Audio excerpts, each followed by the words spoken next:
The following stream contains mature content and subject matter. Viewer discretion is advised.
I don't have that kind of control to do a dance band and controller with coordination. Hell no. I'm Judy Von Asher playing Chicago Hidden Cities clearly because I don't have a controller. Spotter, please take us in. Hey, everybody. I'm Antero, and tonight I'm playing Spotter the Nosferatu. Hey, everybody. I am Mama McStabber, and tonight I'm playing Dr. Taylor Hammond of Clan Bruja. Hello, everyone. I'm John Levi R., and tonight I'm playing Dr. Magnus Sanchez of Clan Gangrel. Hey everyone, I'm Cara Glaciate, and tonight I'm playing a character that gets drawn into terrible situations all the time against his will, Bastian the Toreador. Hi, I'm Maddox, and I'll be playing Dr. Theodore Smith, member of Clan Tremere. Hi, I'm Jenna Thieves, and I am playing Rosa Hernandez, Gangrel. Well, if you guys all okay, first, hi, wonderful guest, yay! We'll see her in a bit. But we're going to actually complete the scene. We actually paused last week. So if you all put on your, caps for just a moment, as I remember, it was Taylor and Bastian were going up the stairs, and Magnus decided to pull a thing where he then turned around and said Lilith's name 3 times. And that's with when... feeling. Exactly. With the intention to contact her and by forming her image in his mind while doing it. Uh-huh. Because he's a Canaan. Because if you're not doing it changeling way, how are you doing it? So as Taylor and Bastian were going up the stairs and they get this waft of warm, fresh air, and the smell of earth, and the sound of, I want to speak to my children. Magnus, you see that statue move. Mm-hmm. And I'm going to let Taylor and Bastian react before we move on. You can't move? I don't think Bastian can, right? He cannot move up the stairs. Oh. Bastian stops, looks up the stairs, looks at Taylor. I can't go any further. Okay. Wait right here. No harm will come to you, so help me. Wait right here. All right. And she turns and goes back. And she walks in like a woman on a fucking mission. Absolutely. You see the statue slowly move, its eyes coming to life. Magnus, what have you done?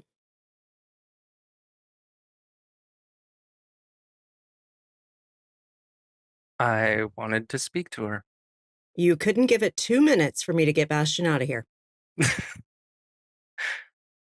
I mean, y'all were out of the room. I didn't know how long it would take you to get all the way out. Longer than 10 seconds, I can tell you that.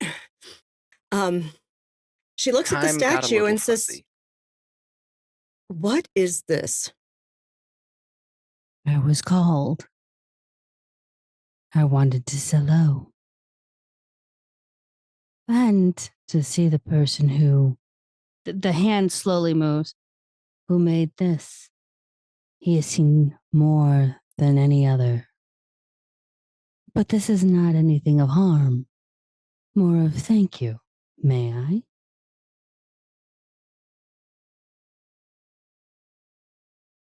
With his consent.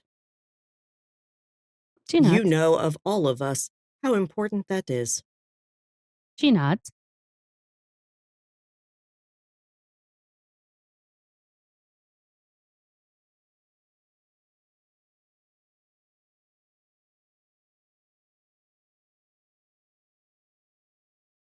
You're muted, You're You're Bastion. muted. I assume that Taylor is going to grab Bastion and ask if he wants to go. I will step outside the room and say, she would like to say thank you to you. Will you allow it? By she, you mean? Lilith.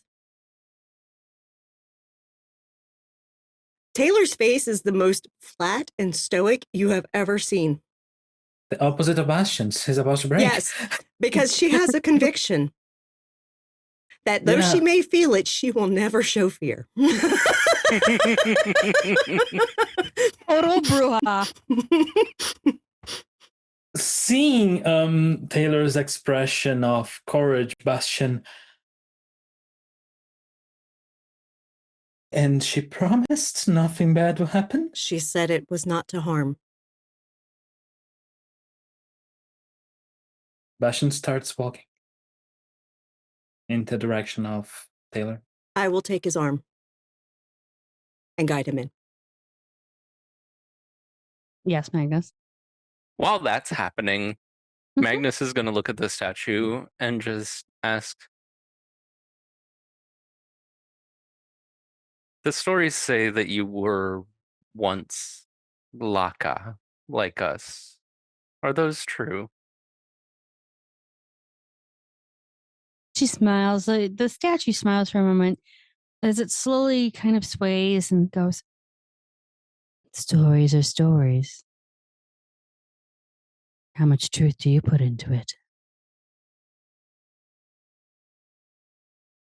I just wanted to know if there was a hope of becoming more than what we are. There is always a possibility. I am not what I was. I evolved. You are a... What are you? What have you been? Where are you now? I have been human, I have been vampire, and now I am Laka. And I want to completely break the curse of Cain, not just partially. how do you plan on doing that? I don't know. That's why I wanted to know if that was even a possibility. That's why I wanted to speak with you if I had the chance. Interesting way of calling me. And she'll look up as Taylor and Bastion come in.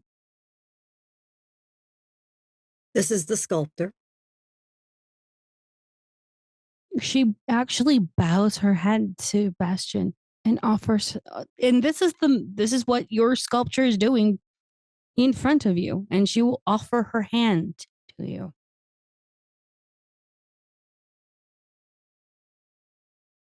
Very tentatively, Bastion will raise his hand.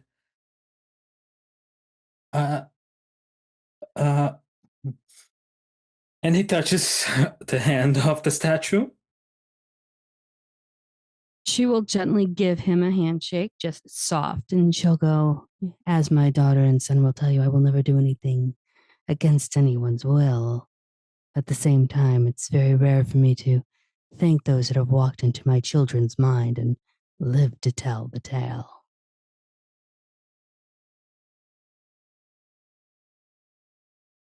You have a great sense of fortitude.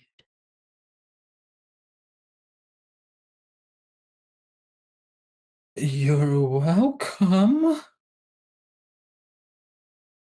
She will say Bastion's full name because Junie cannot. We've tried this before. It totally failed. And she'll say Sebastian and continue and say, "You're one of the braver ones I've ever seen attempting to do what you've done." I am. I'm sorry. You can understand why I am absolutely not under any circumstances prepared to do any type of thing like that, right? The head nods. Okay, thank you. Just so we are on the same page. Welcome. Sorry. Thank you. I only did what I did because it's that creature. It missed My you. child. Yes, it missed you.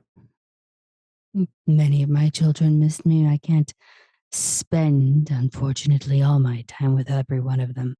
They're vast, as Lady Hester can tell you. Yeah. I wanted to do something to sate a little bit of the feeling. That's fair. But you've also brought a message. And you've Did- actually read through all of it.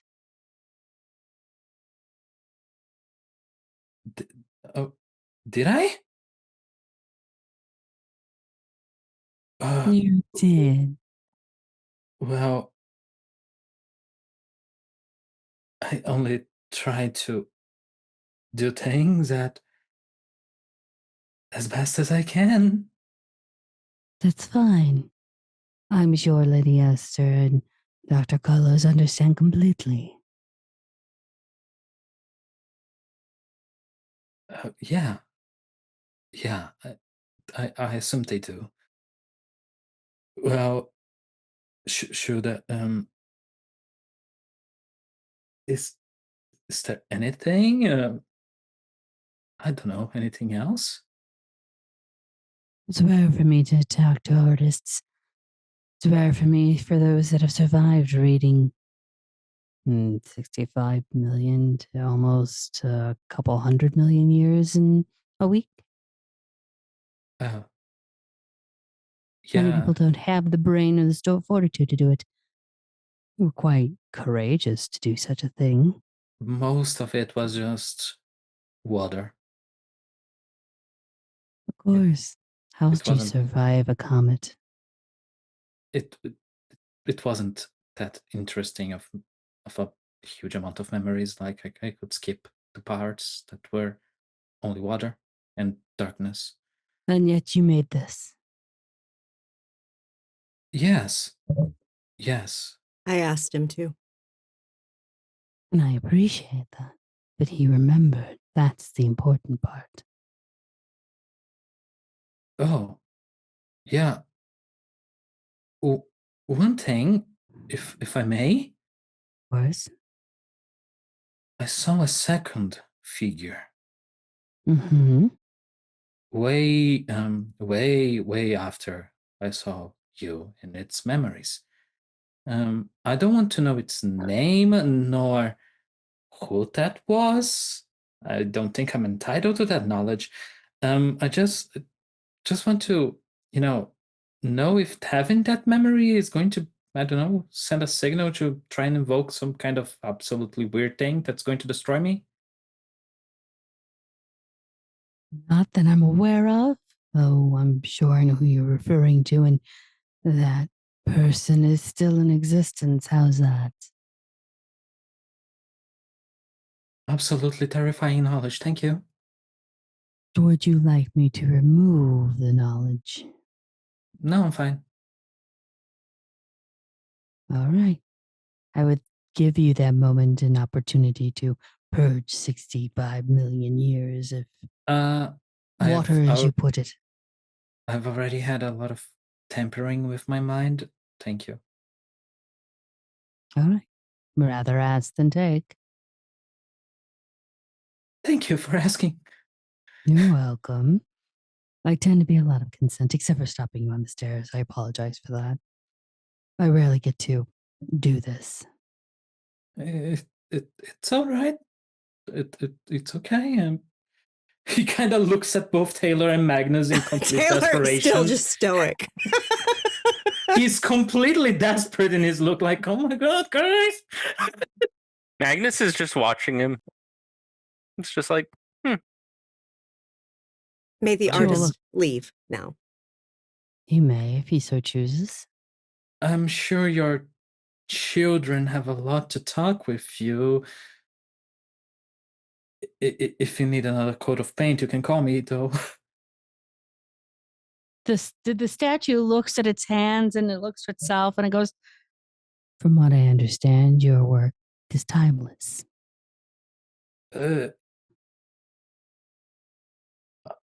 If you say so. Bashin kind of slightly, gently takes his hand away from her. She will let it go. Taylor leads then- him back out to the stairs to go up and out. He knows the way from there. He looks at Taylor. We'll talk later. Yes. Magnus as well. Mhm. Okay. Thank you. I don't need to worry. I know the way out. And Bashin runs. Yes.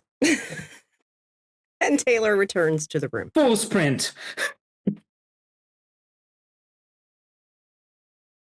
The statue looks at Magnus and waits for Taylor to come back. I apologize if I scared him. Not my intention. Are you all right, Lady Esther? I am fine. Are you?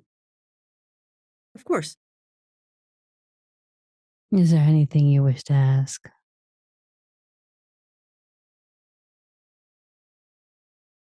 No.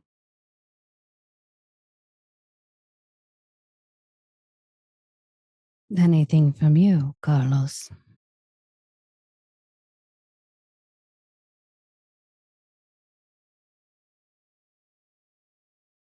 have any Lakai ever completely broken the curse?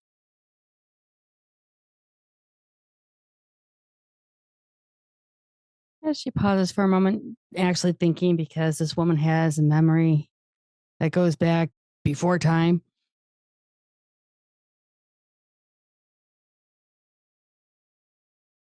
Depending on if you see it as a curse or a blessing, once you've shed off what he did. If you are talking about completely transforming into something else, well, I believe there are books on that, isn't that right? The lovely library. I enjoyed reading many of what you have so far. Thank you.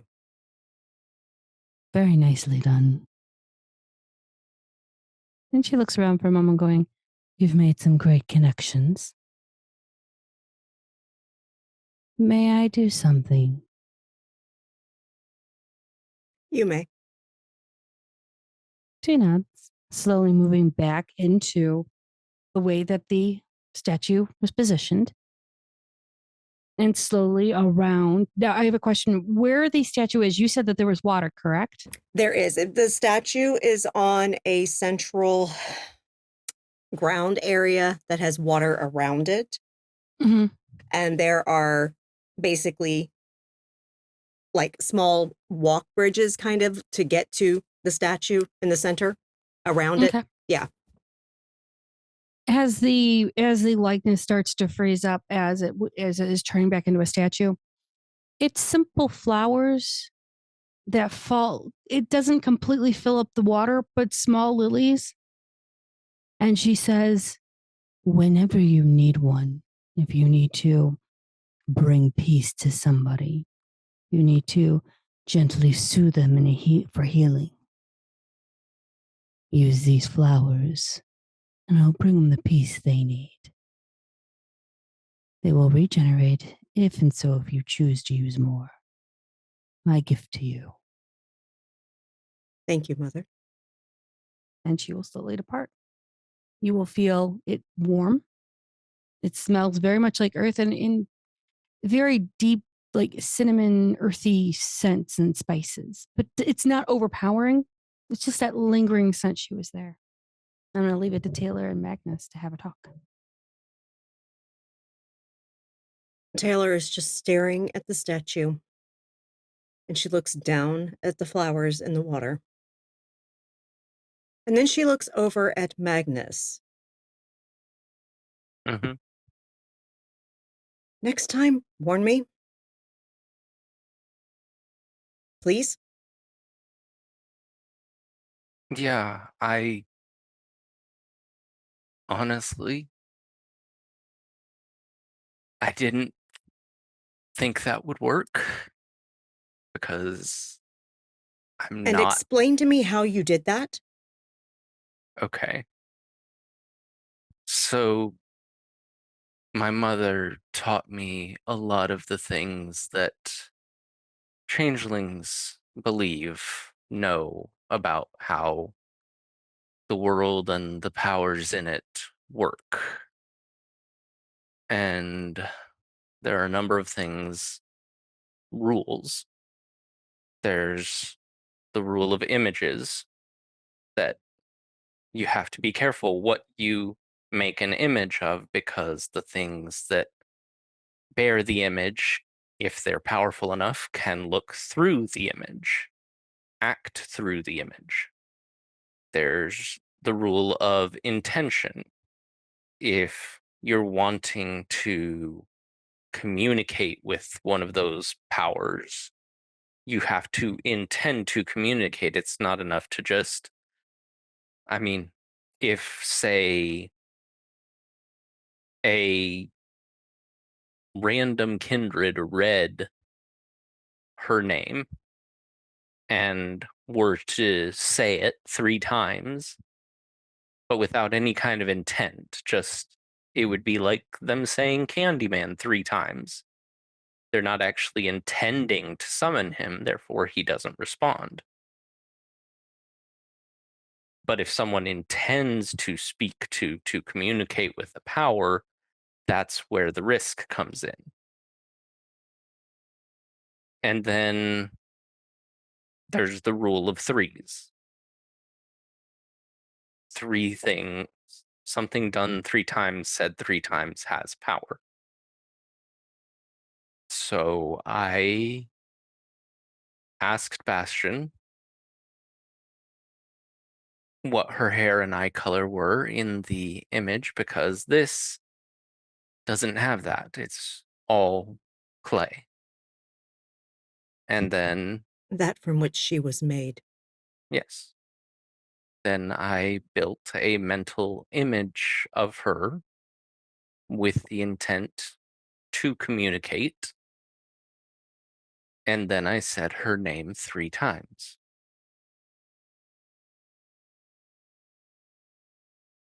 Image, intent, 3. And names. Names are also very powerful. Did you get what you sought?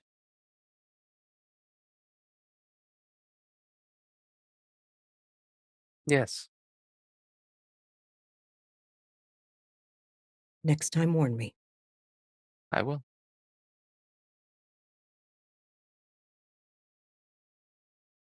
Now, if you will excuse me, I would like a moment alone.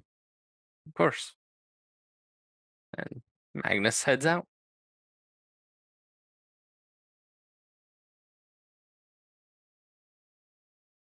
As we go into now this week, as we've finished that scene, I think we're going for Spotter and Naomi, correct? Where are we? Is she at Elysium? She at one of her havens? She's actually at her domain. She's in the south side right now. She has graduated several of her students, and she's kind of finishing up the little bit of a party that they threw. There's only like 3 students, but it's, more than none. Spotter's walking around. He's letting her do her thing. Just staying out of the way till she's ready. She'll see him and walk over. Mm-hmm. She'll smile, offer a hug. Mm-hmm. Mm-hmm. Mm-hmm. Are you going to hug her back? Yeah. Okay. And she'll go, what's up? I didn't realize you were having a graduation. Oh, wow. It was a small one, but it was, hey, school's still doing it. Actually, is Jocelyn, did she graduate yet? Or Yeah, I believe she graduated about 2 weeks ago. okay. Mm-hmm. Oh, real good. He's good. You catch up with her. Yeah, I wanted to talk, but I also didn't want to interrupt your shindig. He just loops her arm around his, walks him up to her office, like as if you've ever had to ask. Hey, look, you're a busy lady. She'll pull him into his office and close the door, and that's when she'll give him a big kiss and kind of just gently go, "Come on." No, I actually just wanted to talk. Something came up. Yeah, that's all. What came up? Oh, nothing really. It's just last time we spoke, you seemed like you were juggling a lot. Still am, but priorities. Right, and well, I found myself in a similar boat. Oh, actually, boat's bad. Don't go in the lake. Boat's bad. Car. I Yeah, never. What? We all know the lake's bad. Why would you want to go into the lake? I don't know. Maybe there's new friends in there. And he looks wicked sheepish when he says that. Mm-hmm. Let me guess. Secret. Okay. So, again, just found myself in a similar situation. It's been ongoing for a while. I tend to do myself like way too much, and I don't need to. You have more plates than I do. I don't know about that. You do. Don't even start with me on this. Between the elders, you getting your usual secrets. I believe you're dealing with a whole bunch of kids, or what do you call Papa or Uncle? I don't remember. As well as she starts to list off all of the other things that Spotter does. She goes, "You got more plates than I do." Right. So, yeah, a good friend gave me some advice, which I've been heeding. Oh, you talked to Taylor then? What? No. I don't talk to Taylor. You Taylor lie talks to like me. a rug. Listen here, Mr. Prince of Chicago. What? Wait. Oh, Jesus Christ. You think we don't hear and talk? She walks over to the couch and she brings him down to sit down with him. All right. So, just thinking. I was thinking, and if I'm overstepping, tell me. Okay. You need to delegate. You need to get yourself a whip or something.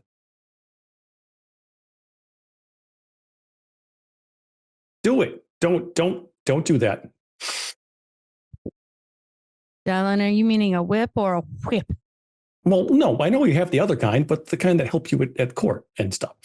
Just making sure. You just said I needed a whip. I wanted to make sure I understood which whip you were talking about. Those might help at court, though. But no, I meant the other kind. I can't bring weapons into Elysium, darling. You know that. Yeah. Especially the one I saw Dr. Taylor have, that one with the little spikes that were silver. It's pretty badass. Oh, she gets all the cool toys. Yeah. I'll leave it to the Bruja.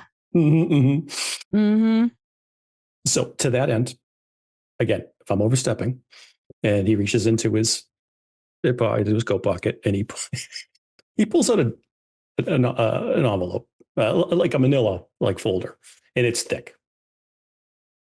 I did some digging. Digging. Yeah, digging. Yeah.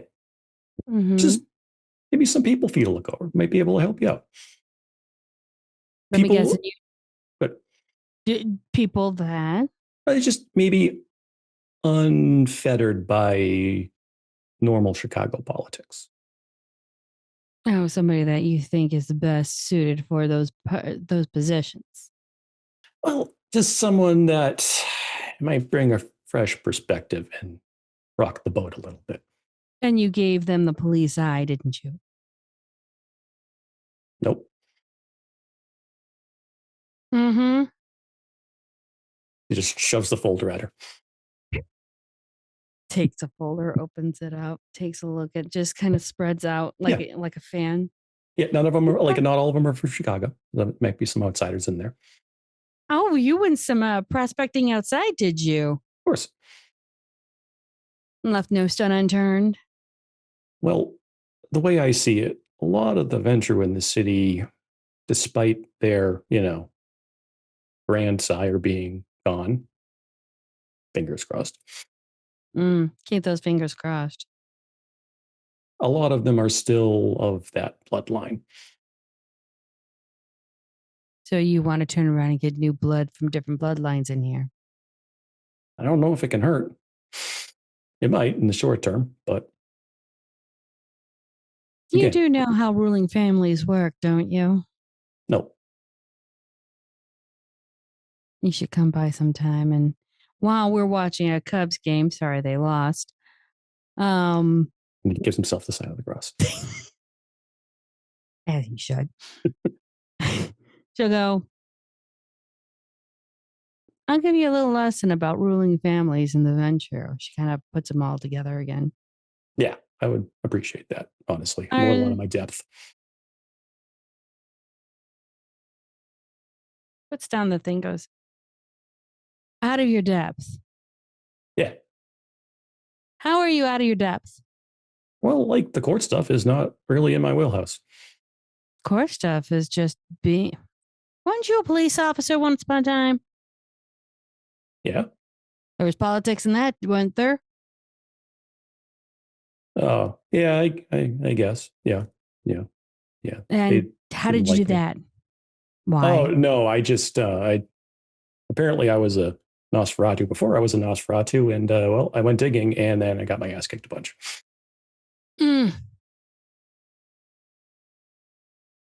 You didn't learn from those lessons, did you? No. All right.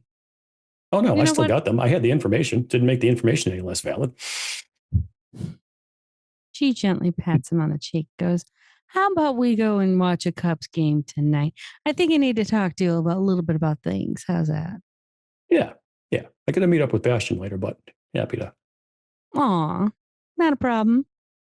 Yeah, I'm we sure. got to lead on a potential flop house for some snakes. So we're gonna. Fantastic. All right, well, let's go and we'll have a little bit of a chit chat. You got it. And as you leave, Theo, where are we finding you? It's probably in his haven at the moment.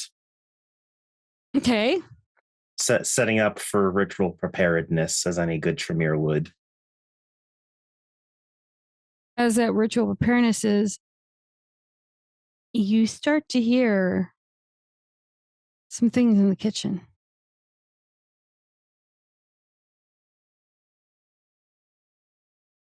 Yeah, going in there because I'm the only one in this place right now.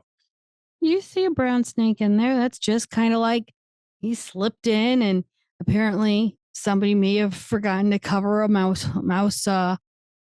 door, and it's just slithering. Nothing like it's like trying to find out all of your dirty secrets. It's like, ooh, cool place on floor, cool floor. Relax.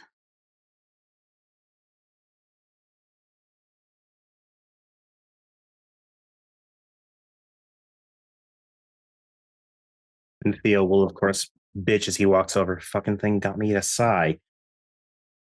As he will then just reach down and pick it up by the head. He's not stupid. But can you talk to these? No. These snake wiggles. It doesn't try to bare its fangs, but it tries to wiggle so it can be let go. Yeah, he's not doing that.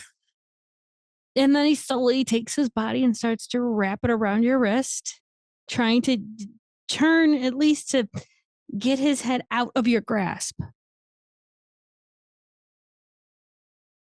He's gonna go and find just a decent sized container of a dry specimen, and he's going to empty the contents safely on a side table, and then place the snake inside. Make sure that it has some room to breathe, and then he's just going to take a sticky note, pass it on, and just write for spotter. And then underlines it a few times. You'll see the snake trying to put its head up against the top and tries to curl around so it could try to work the top. We all know it can't because no hands are opposable thumbs. But it's acting rather smart for just a snake, isn't it? Mm-hmm. Mm-hmm. But who's to say it's just not a smart snake? I know, but ghouling can have amazing effects on animals. This is correct. Anything else you'd like to do with the snake? Well, he takes some time to just glare at it.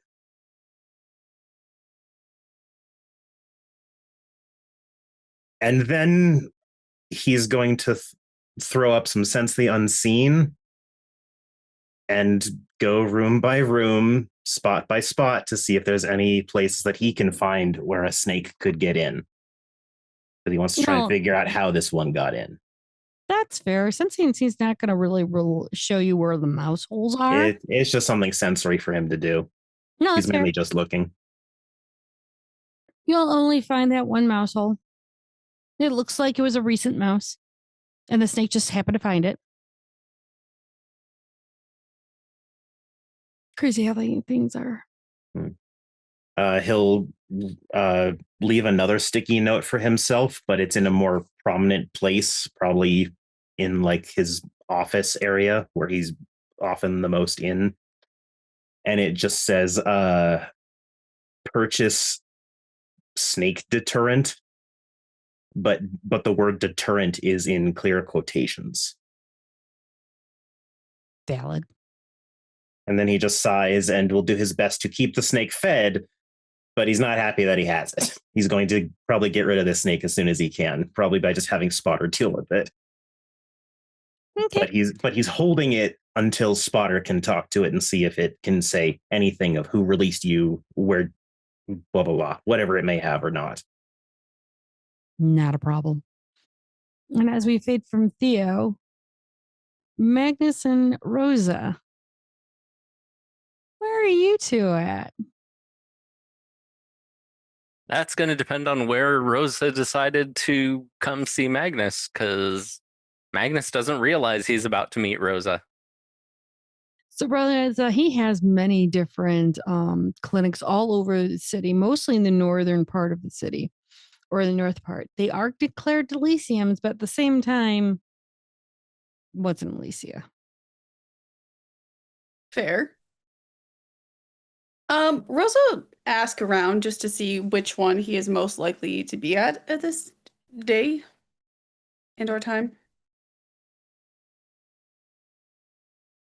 Just to try to track him down. Maybe it's the third one she asked about, and he's got a warning. Let me roll for that. High or low? Hi. Also fine. Okay. So Magnus is at the Inglewood location, which happens to be the first one you check. Sweet. I'm just gonna walk right in. Take a look Hi, around. Maggie. Hi, can I help you? And you'll see a nurse at the desk. Probably not. Oh, great. Very encouraging. Do you need something? Yes. Cool. What? The doctor. We have 4. Would you like to narrow that down? Which ones you got? She'll start listing off 2, and then she'll say Dr. Sanchez, and then Dr. Griffin. And then go back that one, the one before. Dr. Sanchez. Mm-hmm. Oh, right. Random name. Cool. Give me a second. Tell him I have a rash. Sure. She'll go to Dr. Sanchez's office and knock on the door. Yes. She'll open it, close the door, and go, we have a lady that just came in. She pulled your name out of a list, apparently, and says that she has a rash. And she will go, rash. Uh-huh. Anything in particular special about this? Oh, besides flip it and smartass? No, not really.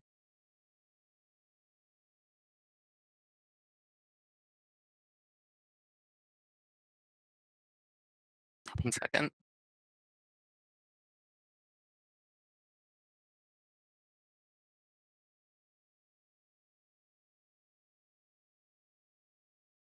Yeah, so Junie, the Inglewood location is the one where Magnus's haven is at.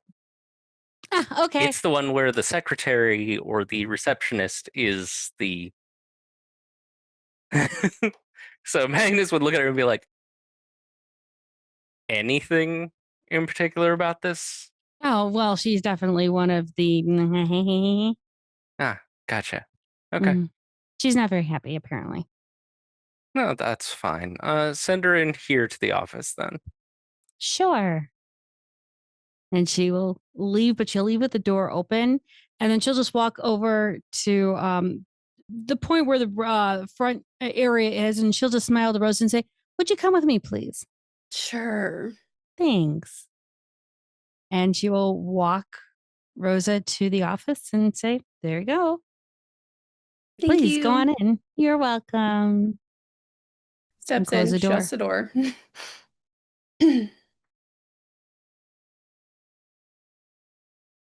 Hi. Ah. I was wondering when she said that there was one of my kind had come looking for me. Miss Hernandez. Yeah, she tell you about my rash? Yeah, considering that if you have a rash, that's the kind of thing that'll just get you ashed, because, anything that can affect us to that level needs to be wiped out immediately. So, Thank unless you're wanting to fucking- actually show me something, Thank fucking God, because I thought it was fleas. pretty sure not even fleas would touch you.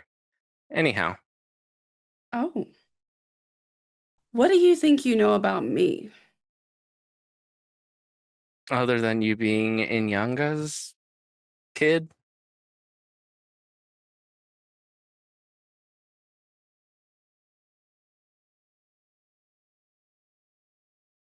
Sure.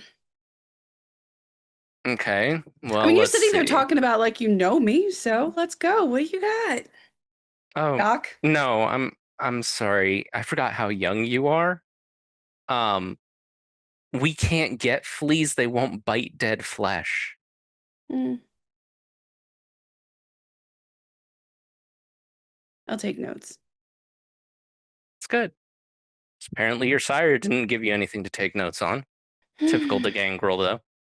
Yeah, so many of us can't read. I mean, that sounds like a skill issue.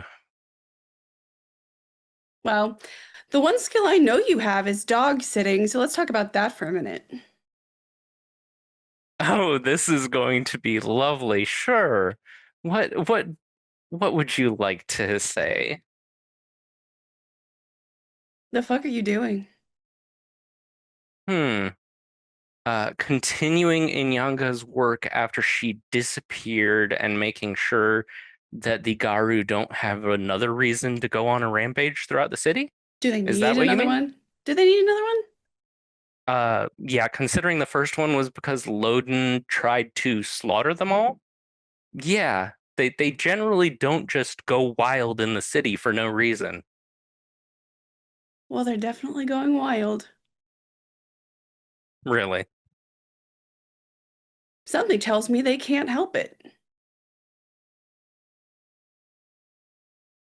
You know, Miss Hernandez, I'd expect better of you than that. I mean, judging people just based on their race, kind of not quite fitting with your skin tone, is it? Wow. Are we really going to go there? Okay. You're right. I judge people by their actions. Yeah. Which is why I'm sitting here talking to you about how our people are getting fucked by them. Really? So you want to protect them or you want to protect your own kind? And there we go again with the your own kind thing. Yeah. Okay. Well, okay. Come from a big family? Yeah, they're all dead now. Thanks.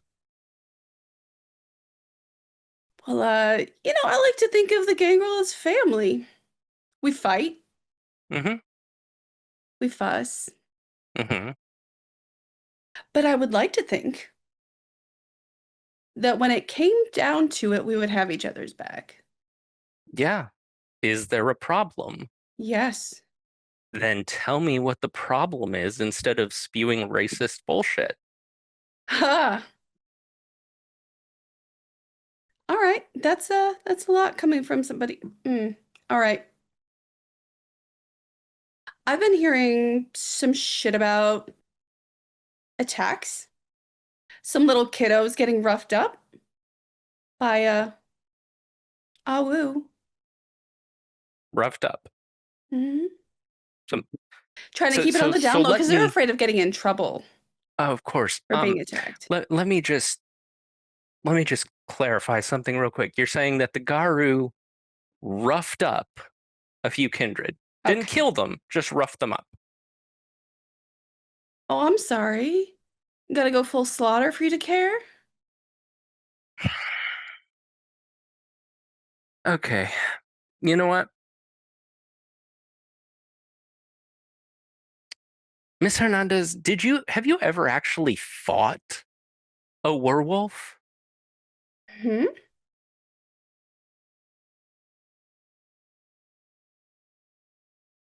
Have you? Yes. Really? Yes. How did that go? It was not a fair fight. Do elaborate. I don't think I need to. No, I think you kind of do. I came here to talk to you as a gangrel. Oh, you okay? You want to talk as a gangrel? Yeah. All right. We'll do this the gangrel way then. And Magnus comes out from behind his desk and just walks right in front of her and just looks at her and says, I want you to hit me as hard as you can.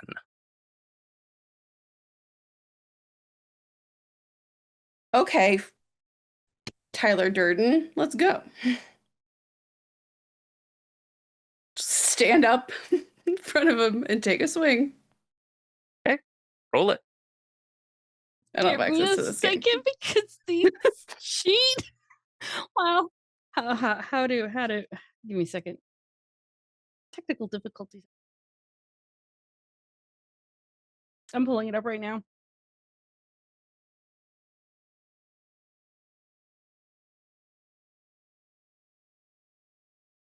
Not exactly where I thought this was going to go, but that's fine. Me neither.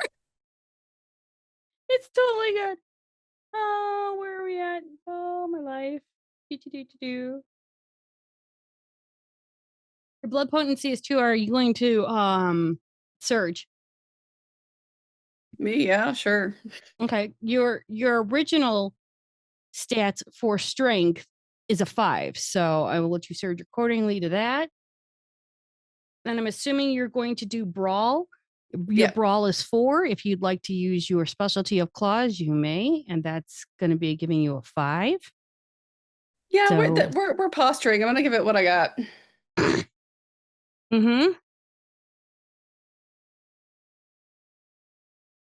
So go ahead and give it a roll. This will be fine. So you're looking at, if you don't surge, you're looking at 10 dice. If you are surging, you're looking at 3. 10, 3. Blood potency gives her 3 dice, correct? 2. Yes. 2? 2 dice. Okay, so you're looking at 12. Okay, wasn't expecting to fight. What? Where Neither are we did I. rolling? You're rolling strength plus brawl. Where? Oh no, you're just going to roll dice if you have D10s. Dice. Okay, one sec. Yeah, you're fun clacking math rocks. I'm so sorry. I did No, you're not. fine. We're know not using Foundry for this. Sweet. Yeah, no. How many dice? We like Morocco, so make sure you 12. do it. Thanks. 12. Yes, this would be a death 2, maraca. 3, 4, 5. 3, 4, 5. Yep. 5 successes. 5 successes. Okay. Magnus, did you usually use your polythry of I roused all of this prior to? He has nothing roused whatsoever.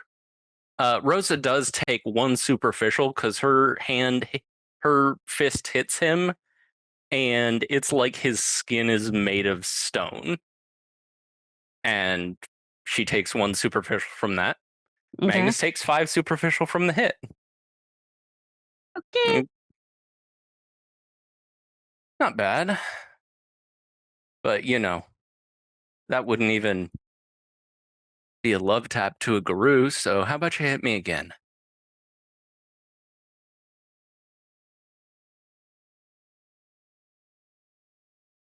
What kind of game is this exactly?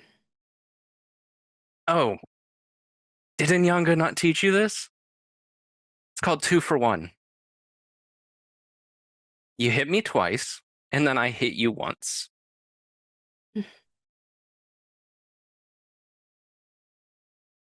All right.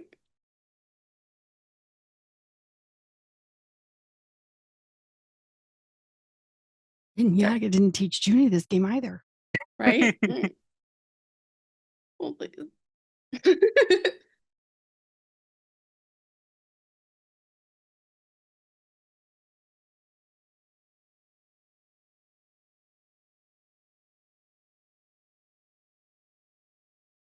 Mm-hmm. All right. Yes. Okay. Then yes, we'll be using claw.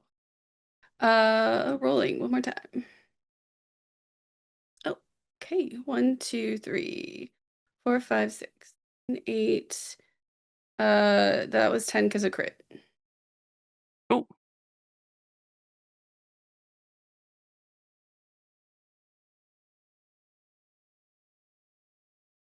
And that's with claws? Yeah. Okay. So that takes Magnus right to where his superficial track is filled. Okay. Cool. He gets a little hungrier.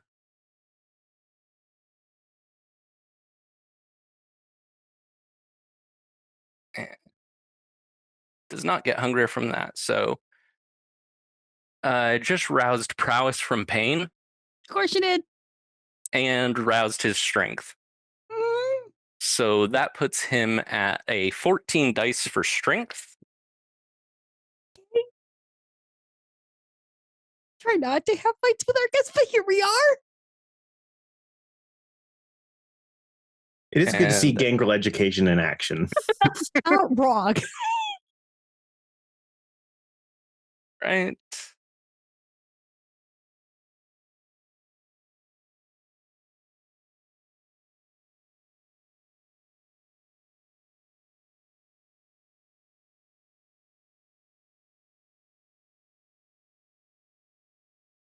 Okay. Just for funsies. Or Lord dice do not count. Okay. So that's a 12 crit. oh god.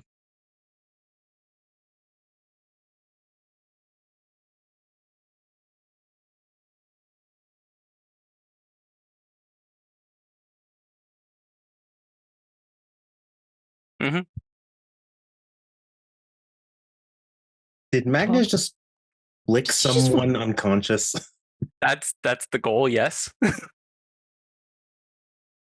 Okay. That hurts like a bitch. I mean, you're seeing stars. Actually, you're seeing black spots too. Stumble, knocking the chair behind her over. Now, that wasn't even a quarter of what I can do. And if I went up one-on-one with a rank 1, which is the weakest, like you can think of them as a fledgling Garu, they would tear me to shreds before I killed them. And you're trying to tell me you took one on and killed it. I didn't say I was by myself. Who was with you?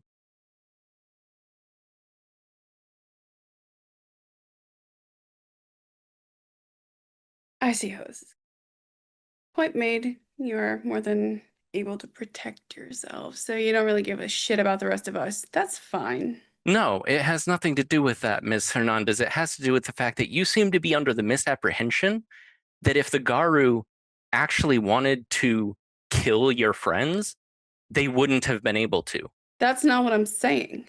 You said that they were attacking other gangrel. They're not attacking if they just knock them around a little. That's still a fucking problem. They're still Right. trying to intimidate them. They're trying to get why shit done. Why are they doing that? You tell me. Well, I If can you're tell you right such now, good we have a friends. truce that says that we're not supposed to go into their territory. So tell me, were these kindred in their territory?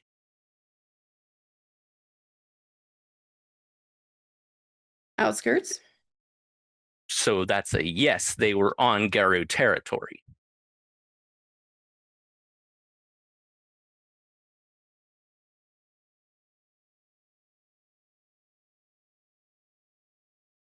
Okay. What about ghouling? Were they ghouling members of the Garu's families? Yes, they have human families. That's how Loden got to them last time. He found some of their human families, started ghouling them, and started killing others. I don't fucking know. That's the rumor. So I haven't seen that shit. So you came to me to yell at me over things where you didn't even get all the information first, much less actually know who was involved and what was going on. Well, first of all, I wasn't yelling. Second of all, I was just here to see whose side you were on. I'm on the side of making sure we don't get into a war when there is 2i on our fucking doorstep. The 90s, when they came tearing through here, we didn't have 2i. If that kind of shit happens again, every single kindred in the city is getting first lighted. You understand that, right? Yeah, so they need to chill the fuck out. Then we need to find out, since we have, once again, a truce with them, why they are not chilled the fuck out, Miss Hernandez. So, how about we go talk to these friends of yours? What the fuck do you mean we? Okay. You come to me as the person who established the treaty with the Garu and start bitching at me about how they are apparently violating the truce, but now you're just backing off and saying, oh, well, why would we need to go find out why they were about to violate the truce? Really? Is this how Inyanga raised you, just to go causing trouble and not actually trying to solve anything? Because I remember her being a lot wiser than that. I also learned when it's pointless talking to someone who's obviously not going to listen.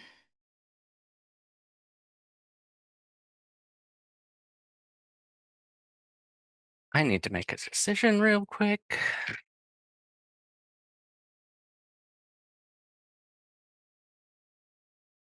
Yep, that tracks. No, that's not even a high or low storyteller. That's a I need to make a decision. Okay.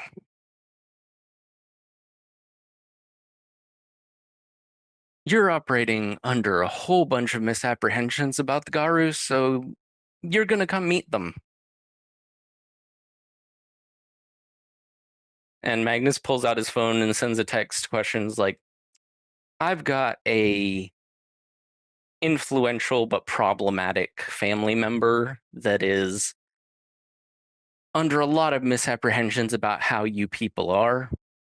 Where can I bring them to meet with you so they can actually like sit down and talk with a Garu or see how y'all live, that kind of thing? You'll get a text back going, are they a gamer? Magnus looks over at Rosa and then just goes, no, not in the slightest.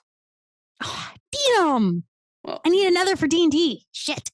Well, he's busy. I'm just gonna knock something off the desk.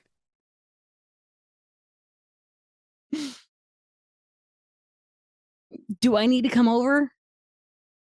No, I can bring them to you.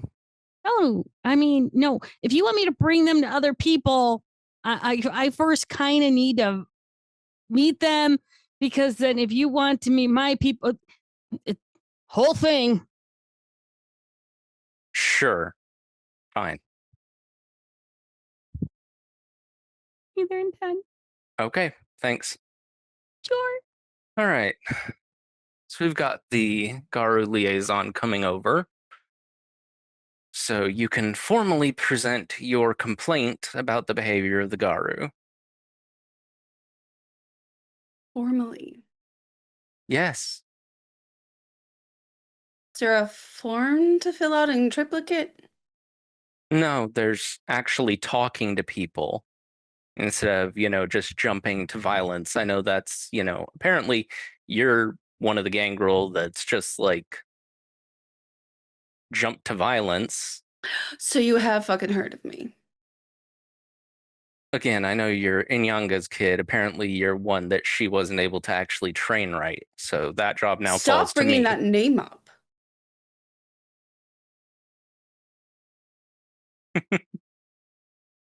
Inyanga's one of the few Garu that I actually respect besides Dread in this city. Her name is the only thing keeping me from putting a stake in you and burying you somewhere for 100 years. Did I hit a nerve? No, you're fucking annoying. You're a little brat who thinks that she actually knows how the world works when she hasn't even experienced a quarter of it. Well, fucking forgive me if I base my opinions on experience. Experience. Like what?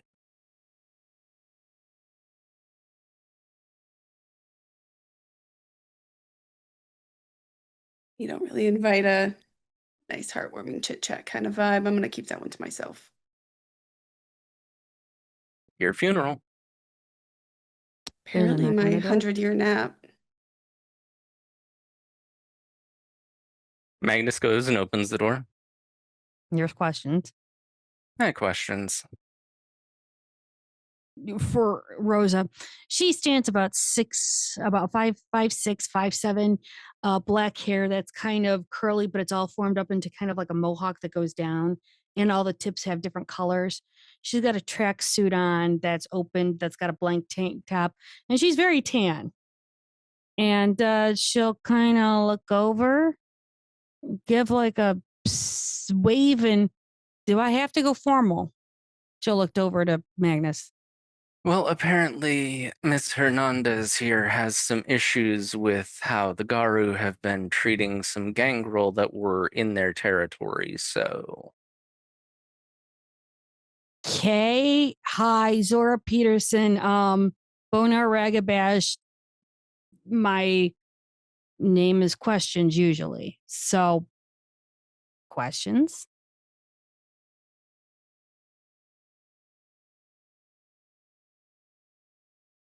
Well, I mean, pretty much she explained it. I've been hearing a lot of complaints about how the Garu. Thank you for being not a dick about names. I appreciate that. Mm-hmm. Mm-hmm. Apparently I'm also fucking racist. Anyway, heard. They've been harassing little baby gangrel out some ways, and I don't know, I just have a feeling someone should protect our kind. And I get that, like, you could totally have slaughter them wholesale if you wanted to. Doesn't really help, actually. What, that some of the people we take out are worm tainted to the point that they're become monsters? I mean, if you want to deal with a white, you're more than welcome to. I don't know what the fuck that is, and I don't care. That's when you don't know a white goes completely bestial and you have no humanity left and you turn into a blight in society and then you literally eat anything you can grab. It's weird. You all go, "Rrr." You thought I was bad. Jesus. I think I need to call Critias. Who? Oh, old toga dude? Yeah, he's the one who handles remedial education for Jesus fucking Christ. kids that haven't learned. I'm gonna go. No, you're not. Yeah, I am. Wait. You're a kid? I'm not a kid. Well, how old are you? Not as fucking old as he is. Well, I mean, no offense to Maggie here, but he is slightly ancient. We all know this. We all agree. Mm. I mean, look at our people. We're lucky we last till 40. If you get to 50, you're kind of ancient. I haven't gotten there yet. I've got another 3 years. Actually, 30 years. Sorry. Math. If I remember correctly, you would count her as ancient. Ooh. She kind of stares at Rosa, kind of like, really? No. That's kind of dope. She was around during Loden's whole thing in the 90s. Oh, you're super ancient. Got it. So you're almost as old as he is. No, she's less than half my age. Will you just take the compliment as a win, my dude? Jesus. Wait, is this how you guys all talk too? Sometimes. I mean, we were just punching each other. Oh, you guys do that too? That's awesome. You have to show, who's stronger and all that other bullshit. Yeah. You should see some of the tribes that we have to deal with. Getafrengers are just bitches, and I won't even talk about the Red Talons. They're a bunch of cunts. But still, you're looking from the standpoint of, oh yeah, people try to bunch all the time. Who the fuck are you? I just said my name was Zora, also known as Questions. Well, it's the biggest fucking question I have right now. Is who I am? What are we doing here? I don't know. I was called in to try and do an adversary of attaché for werewolfism, I suppose. I mean, am I doing that right? I think I'm doing it right. I'm a bonar. I live on the street and I eat out of trash cans. And then I cook some amazing fucking meals. But at the same time, I turn around and I know the eyes and ears of the city. So if you're going to turn around and try and insult me, by all means, insult me.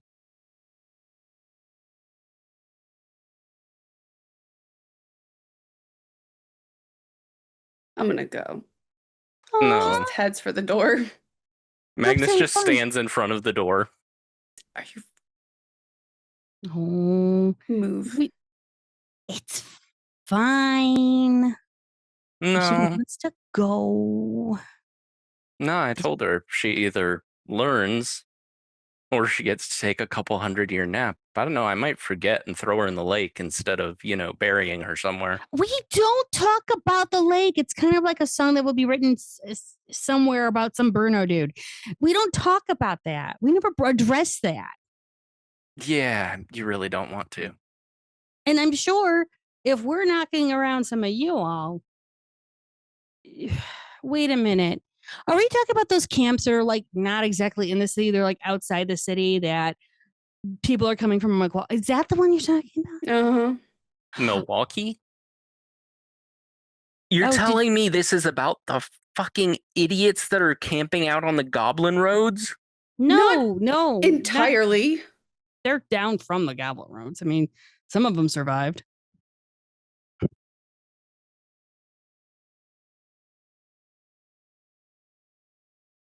Hi, welcome to Inner Politics. I mean, some of them were complete assholes from what I heard.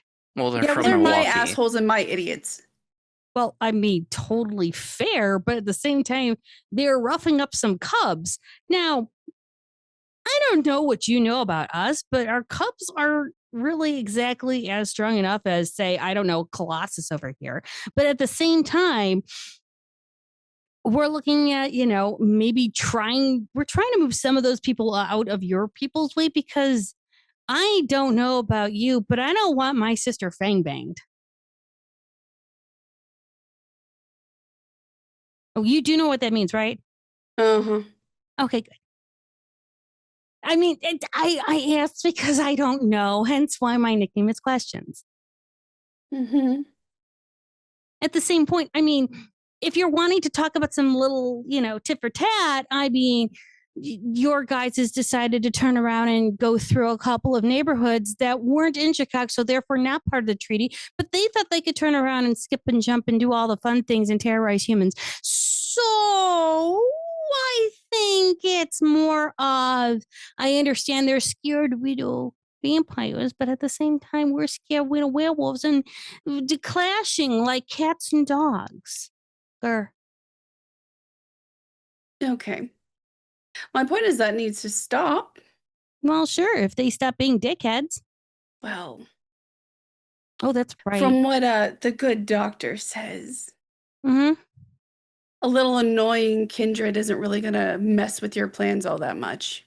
I mean, if we had plans, that'd be amazing. But at the same time, you're turning around and hurting humans too. Do we not study humanity in the Kindred 101? I want to be a big person now. When people feel threatened, they do all kinds of stupid shit. Yeah, I mean, I'm guilty. I turn into a 12-foot tall, big, huge, massive thing that likes to kill shit because they hurt people.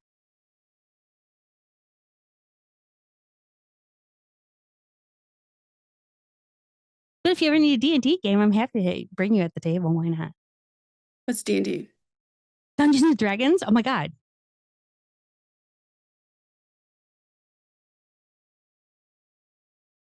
Seriously? You're how old and you've never heard of tabletop games? I'm just fucking with you. Oh. Okay. Because sometimes you people don't really know what they are. And then I have to bring you to the table. And then I have to, just gently make you a wizard. Kind of like the weird tea dude that I have. You would totally be, kind of like this rogue fighter kind of person. I could totally see it now. You kind of sneak around and then you just fight shit. You would not be, like a barbarian. No, but you'd be more fighter. It'd be totally awesome.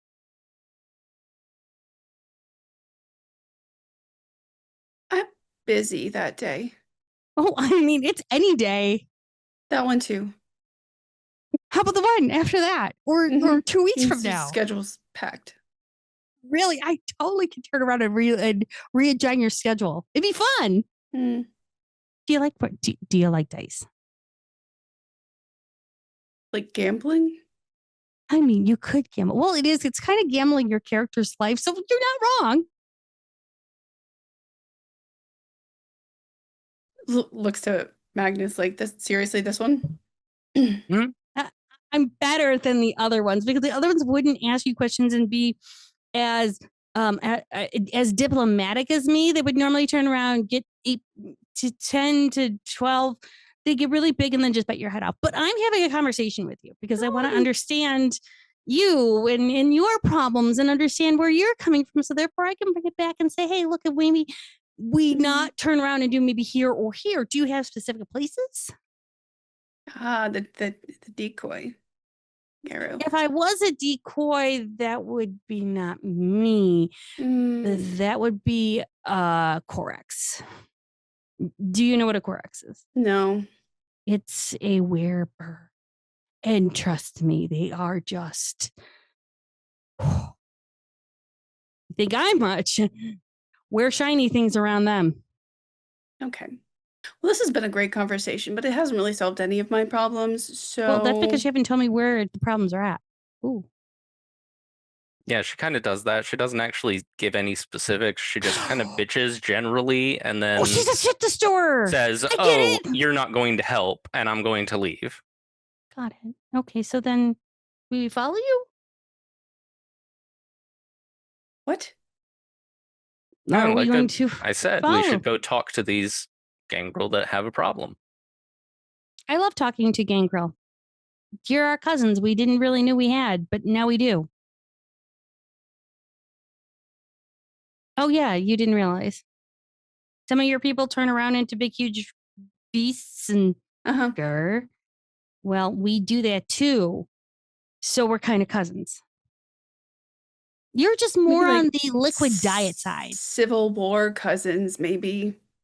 Well, yes and no, because we've also had that civil war with our other cousins. Name any other were creature that exists. Don't explain. I'm not going to go and explain war rages. It's just it's a lot. What do you fucking want with me? Just to make her stop talking. That's a question, isn't it? Yeah. Well, tell me where everything's at, and then I can try and turn around and talk to the people directly. Fucking gives location. She'll actually pull out a notepad, write it down. No, I try not to do that with your guys. It doesn't work. It's really bad. Not to mention no children come out of it. Okay. What? It's true. I had so many thoughts at once, and I'm not going to share any. I don't expect you to be a sharing kind of person. You seem to already know me more than he does. You're kind of like an open book. Really short book. I didn't say just how pictures, big. Really. Oh, like a picture book. Pop up. I love pop-ups, especially when you can turn around and redesign the pages. It's fantastic. I wanted so many art fairs from that. Sweet. So I guess we can't get you into the D&D circle then, huh? I said I was booked. Even if it's for a truce?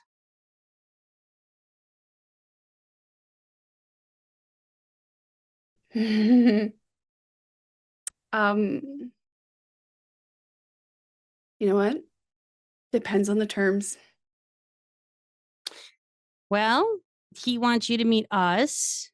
We then can address you.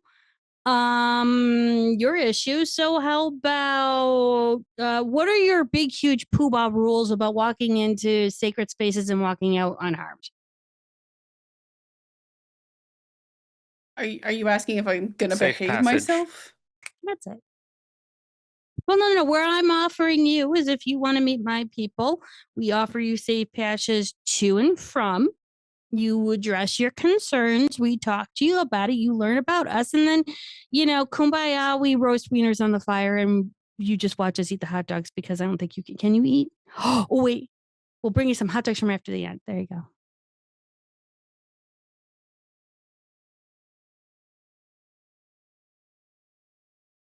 Didn't think you were going to have this kind of conversation, did you?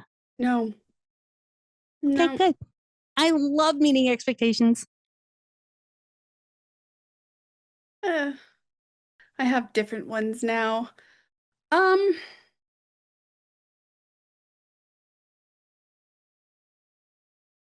Who's really to say I'm walking out of there, though?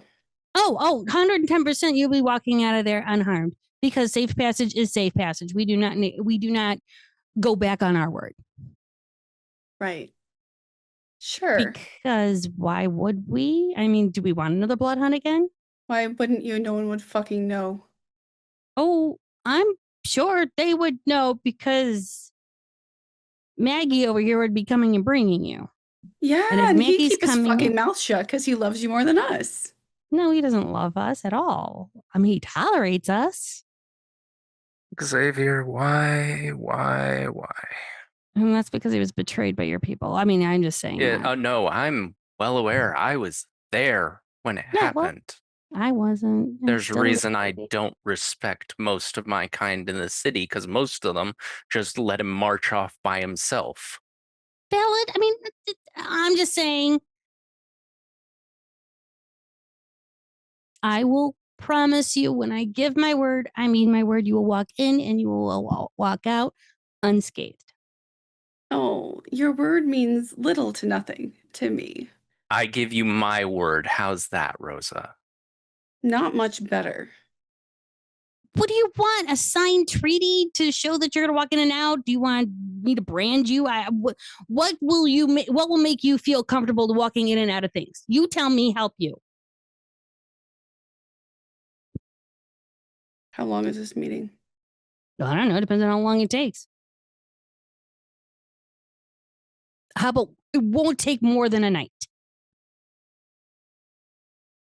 Okay, well, I'm not interested in a sleepover, so I guess that's good. Sure, because I don't think I know where to put you for a day, but that's okay. That's okay. We'll have one night where you're not busy, and we'll bring you in. Maggie here will bring you with, and we'll sit down and have a poobah. Fine. Do you want to shake on this? No. Okay. Then I will go to my alpha and have a talk with her, and we'll set something up. Sound good? No, but that's what we're doing. Well, you want to know about us. We'll explain. We'll talk about who's beating who up for what and why, and then we'll go from there. You can't do anything until you open up and have great, good communication, right? I mean, you can do a few things, but that's not what we're doing now. I mean, there's always a few things we can do, but isn't this supposed to be the human way? We were all human once, right? Uh-huh. God, such a real positivity. I'm here for it. Okay. Yay. I'm gonna go now. I'll get back to Maggie on this, and unless you want to give me your information. No. Then I will contact Maggie when things are done. Okay. You contact Maggie. I mean him. Yes. Yeah. Yeah. Maggie. Okay. Right there. Yeah. Thank you. Questions? Sure. Just I'll give you a call after I've talked to the alpha at this. Be fine. I may have to bring a pig in. Oh, this will be fine. Yeah. All right. Have fun and catch you on the flip side. And yeah, Rosa, really think about that. I'm totally seeing rogue fighter vibes right now. Mm. And question will slowly kind of walk out.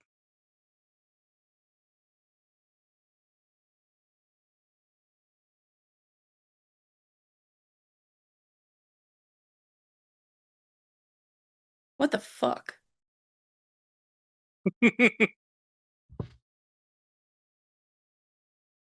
Called having a conversation, you know, that thing people do when they have differences.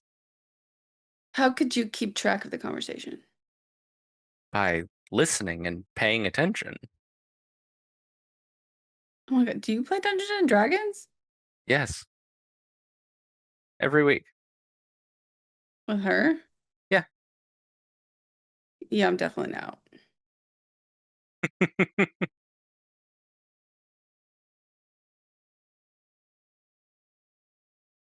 I mean, she wouldn't necessarily put you in my game. She has multiple games. Oh. Lots of free time. Good. Good, good, good.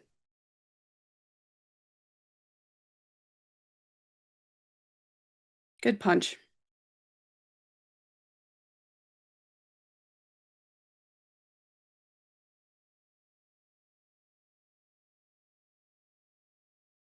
How did you really think this was going to go, Rosa?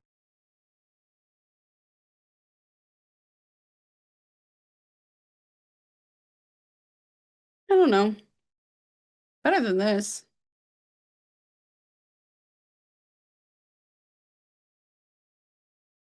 Maybe little, yeah, I guess as stupid as they might be, our people are our people. Yeah, our people are our people, and that's why I'm trying to keep them alive. You do realize that if I didn't have this treaty, they would just all be dead now. It's not as comforting as you seem to think it is. What is your malfunction, Rosa? Oh, I'm sorry. I thought we were communicating. Yes. And you seem to be communicating nothing but angst and barely concealed hatred of Garu and anyone who in any way does anything but try to kill them. So Yeah. Oh, so I'm communicating great.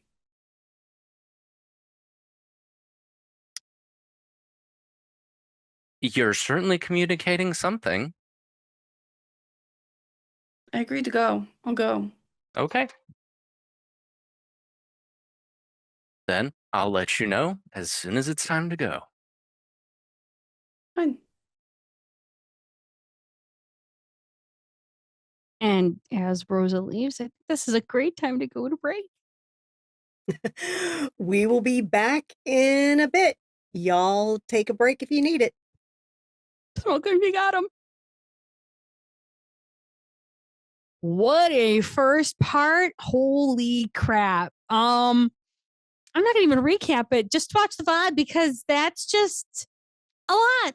What? Mm-hmm. We're gonna start off actually with Spotter and Bastion. Where are we finding you? So Spotter and he picked up Bastion. They're waiting not anywhere near their havens on a street corner, and he's actually called Nancy for a rideshare. It doesn't take more than like 5 minutes, and you will see this very nice Lincoln town car pulls over to the side, and she rolls down the window like, "Hey, stop. Yep, we need a ride." Where? Hey, you know that house you told us about? You told me about last week. Want to go? Yeah, like, oh, okay. That's weird, but sure. Not a problem. Yeah. Jump on in. All right. Yeah. Right. Bastion also enters. This is Nancy. Oh. She knows you can't drive, and she told me all about it.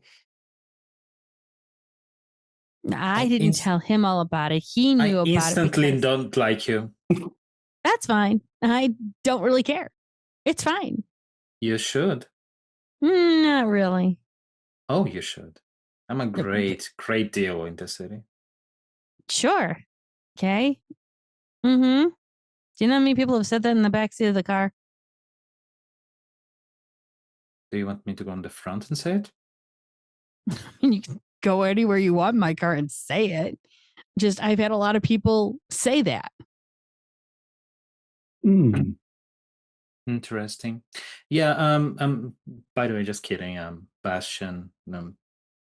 Nancy. Spotter talked a little bit about you. Actually, no, he didn't. I got gossip because I am a nosy bitch. So, I got gossip about both of you. That meeting, that you brought him a drink. Do you know he's not single? Yeah, it was on sale too. He's I'm still very upset. He's dating someone. Why would you do that? I wasn't offering him a date. He said to the bar, and I quote, "Who wants to buy me a drink?" And you wanted it. Well, how often do you get to sit there and talk to him and not be like a member of his society, a member of his club? Hey, I'm not exclusive. You just talked to me. Of course you said you were exclusive. You're dating somebody. Oh, well, of course you are exclusive. Everyone calm down. Bash, I'm sorry. You are very non-exclusive. Look at you going at Elysia, asking everyone for drinks. Yep. I had no idea that your relationship with Naomi was under these terms. But look, well, Spotter broke the case wide open. Let's get over there. Oh, she's already starting to drive. So he's driving, and this is a great idea. This whole rideshare thing. Well, some people need to be somewhere at some point at a time, and they pay the coin. Have you thought about expanding? To what?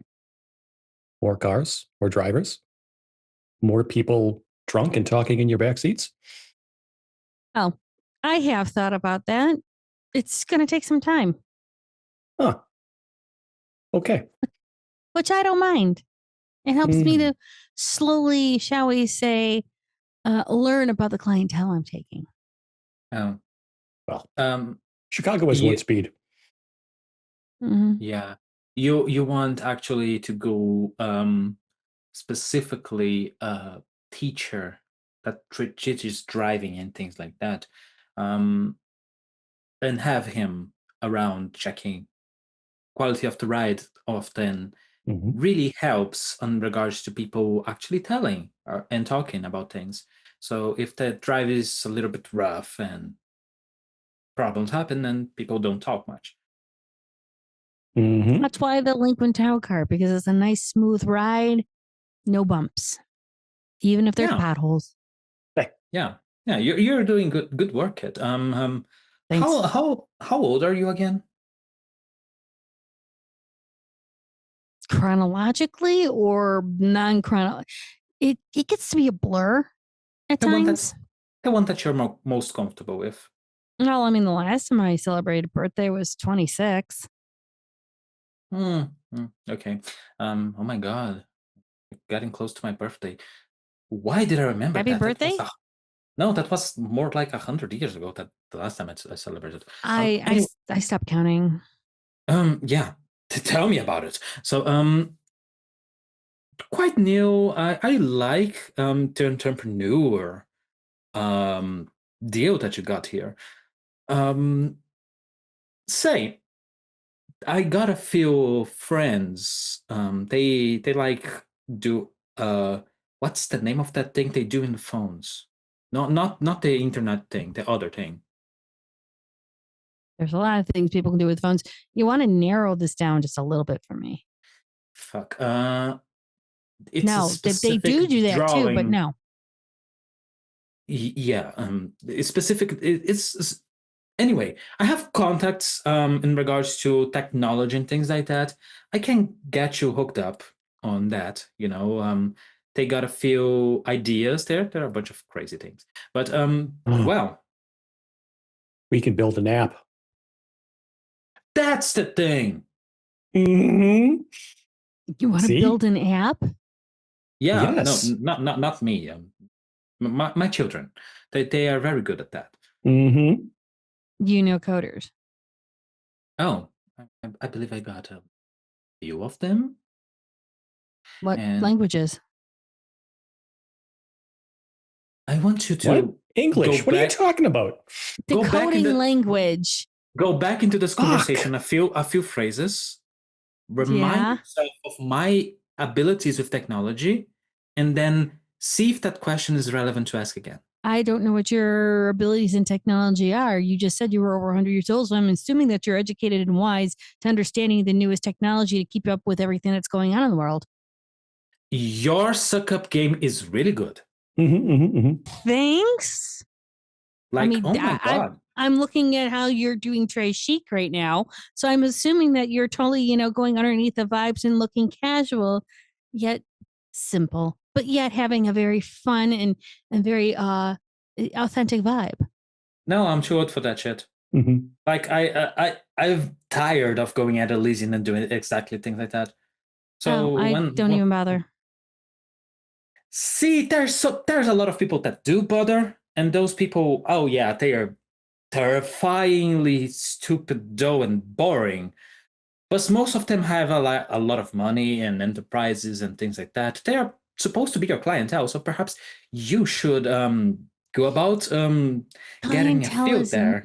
Not exactly. I go into the smaller Elysiums where the, shall we say, more I don't know, inexperienced are. So they can gently owe money because they may or may not have done stupid things. And that's why you're not looking at expanding at this expansion at this point. Cleanup at times is a little rough. Yeah, okay. But Small boons make money. Oh yeah, absolutely.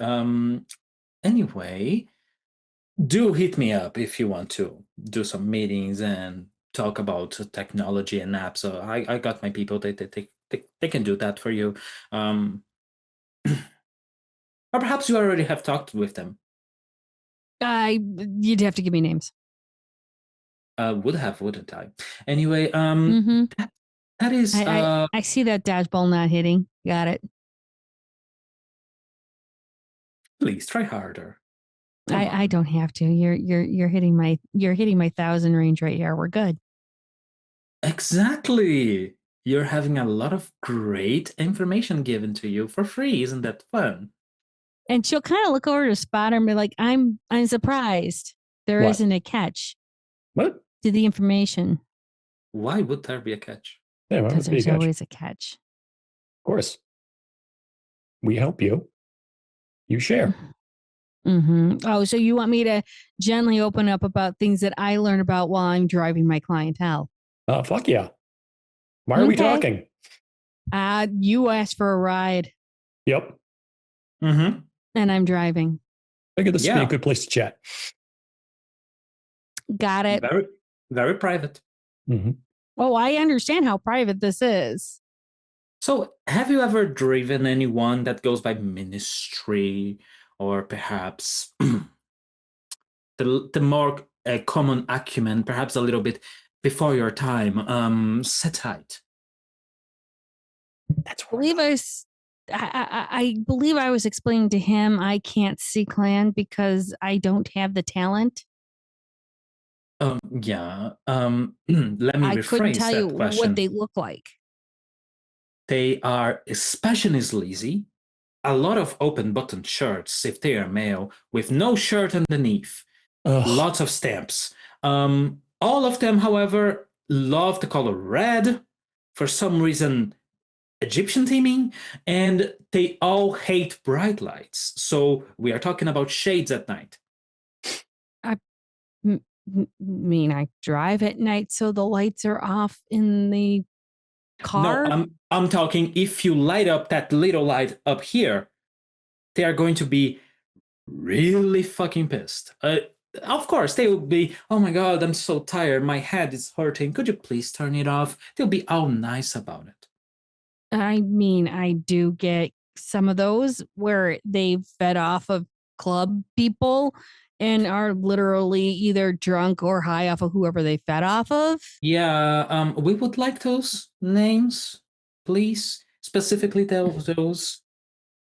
Sure, that's like been half of my roster for the past year and a half that I've been doing this. So you got a lot of things to give us.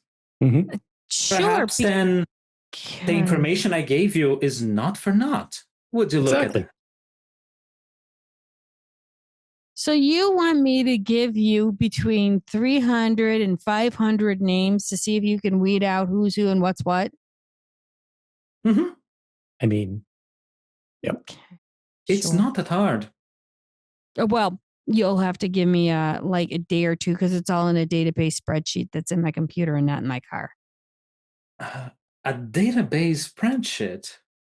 Spreadsheet. Oh, is that database connected to the internet? No. Okay. Oh, great. He was on his phone. She just looks right at Spotter going, you think I put anything out on the internet? Think.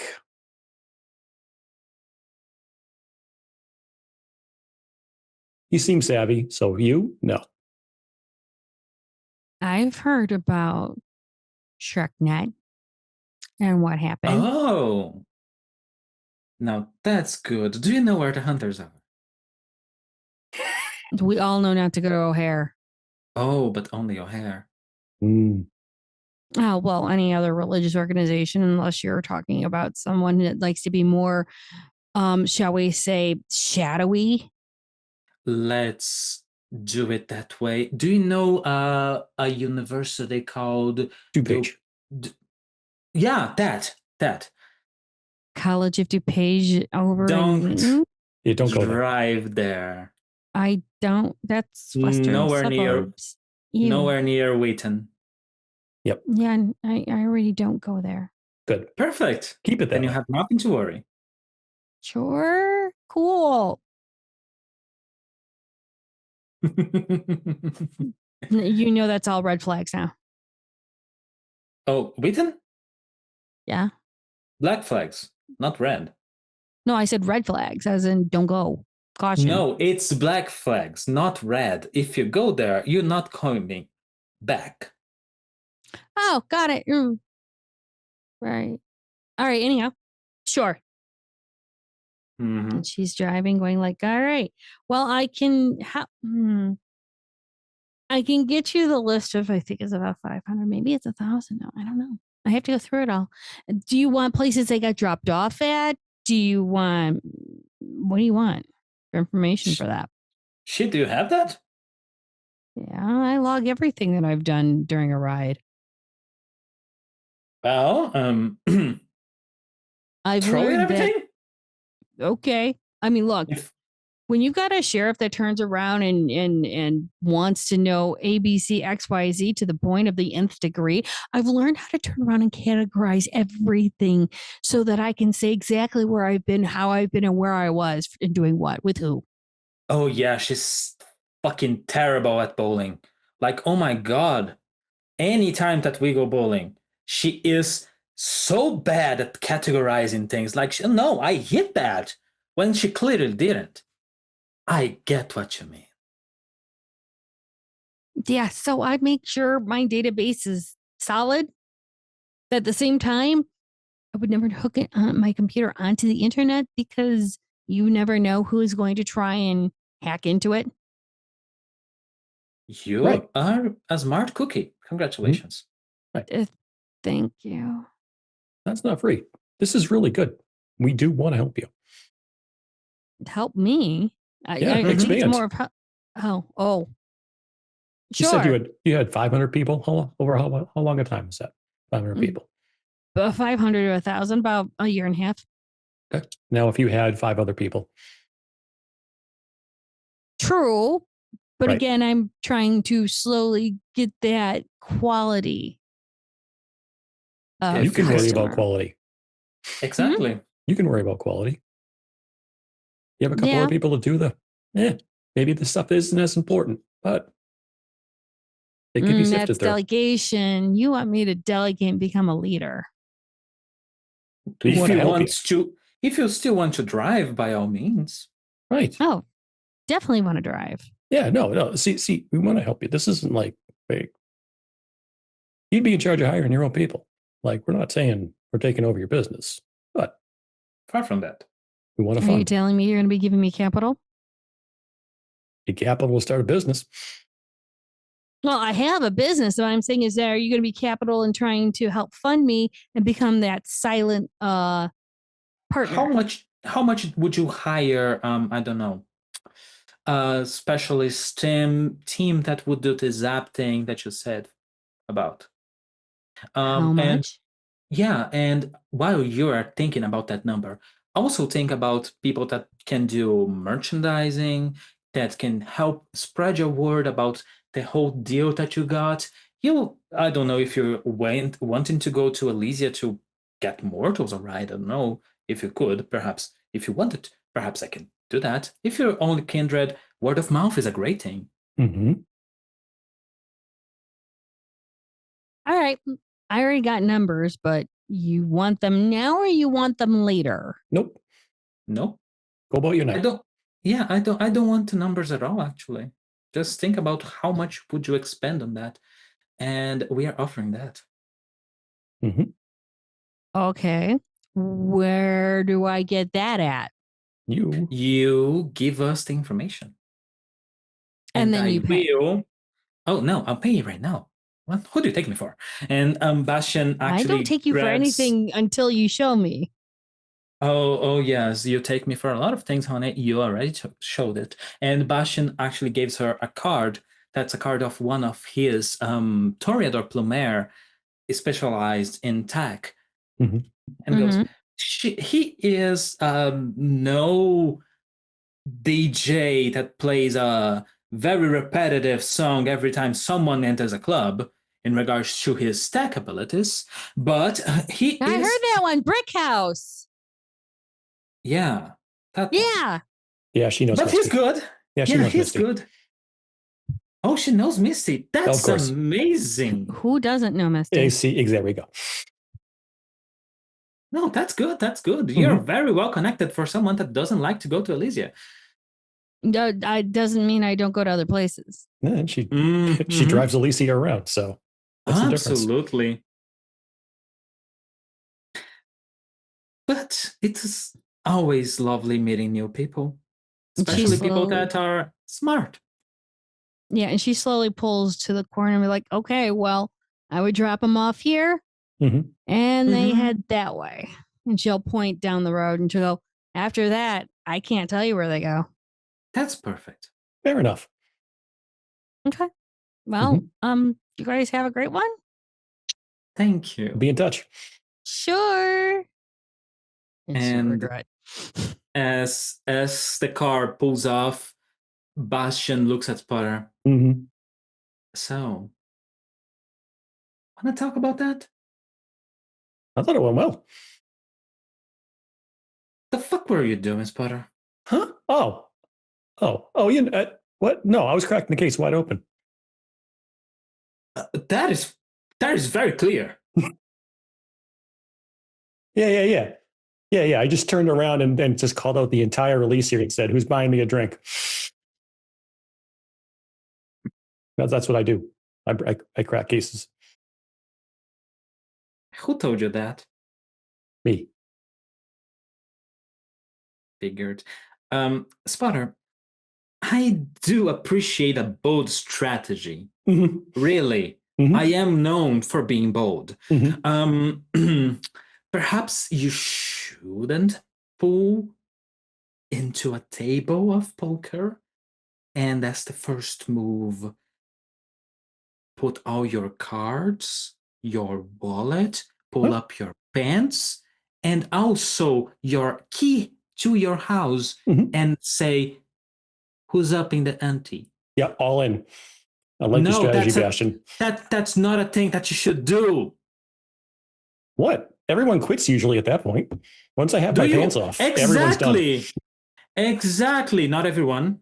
Naomi, apparently, and also that Nancy lady. Because I was just being funny. I'm sorry, Spotter. I noticed how she was looking at you. Of course. Yeah. You got it up, man. But I can't help it. I can't help it. Absolutely. But the problem is you went so out there that 7 of the Elysia in the city are already talking about how Spotter, the Papa Nos, went out for drinks and talked with everyone. Now who do you think of any of the Sadites is going to show up in any of Elysia if they ever caught wind of a single Nosferatu there? While I appreciate your position on this, I think you're disregarding the fact that I'm suave as fuck. Really? Suave as fuck. That's how we're going with this. Yeah. Perhaps you're suave as fuck. Perhaps I'm wrong. But I would love to give you a suggestion. Please. I'm always open to suggestions. Very good. I'm nothing if not beneficent. Absolutely. You are so wise. Anyway, when we are hunting specifically a clan that's known as a manipulator type, they are very prone to social changes. Any type of movement, any type of commentary, they are very ear to the ground of that regard. Because they know that if they are caught, they got not much to defend themselves. Yes, I heard a few of them can grow talons or fangs or turn into big snakes, but come on. So if we outright make moves, they are going to counteract that by hiding. Spotter, where are they hiding right now? Spotter asked the city where they're hiding right now. Because this is where we're going. Hi, welcome to a Junie game. Just shit happens. He's so flippant tonight. Yes, he is. Oh my Spotter, God. now that he's focused on one thing, the rest of his brain can just do whatever it wants. Clearly. So, Are you asking the city where the Setites are? Right in this area. Because now I have to roll a die to find out where the fuck. Oh. Yay. The city, being that you are literally on the border between Evanston and the top part of Chicago, Chicago responds back with, this is more of a gateway, more of a place where they'll meet up. They'll talk. There's a house here that they will sit and talk in and then disperse. It's more of a meeting area. When they come up here, no. They were, but they're not there now. Okay. Thank you. They're about an hour and 45 minutes too late. Besh, in all seriousness, I understand. But if they're sitting in one spot, I can track them.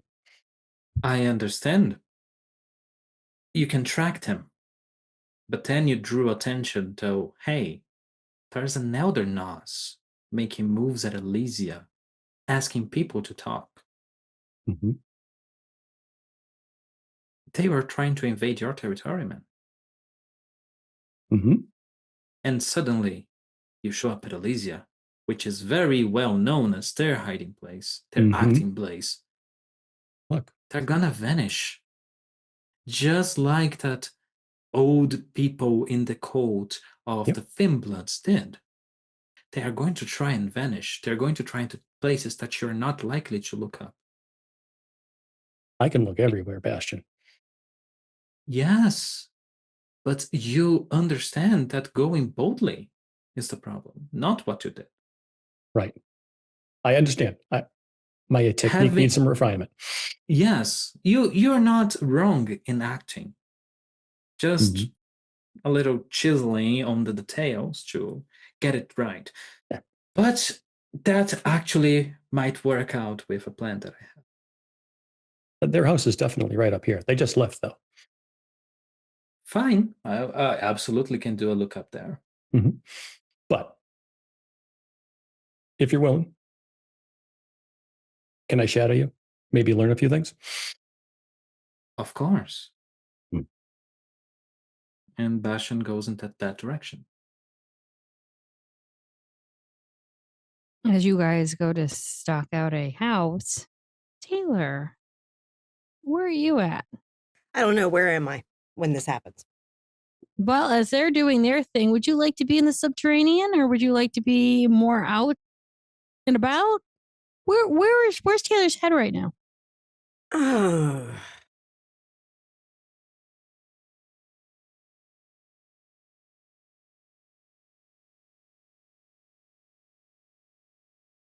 I would say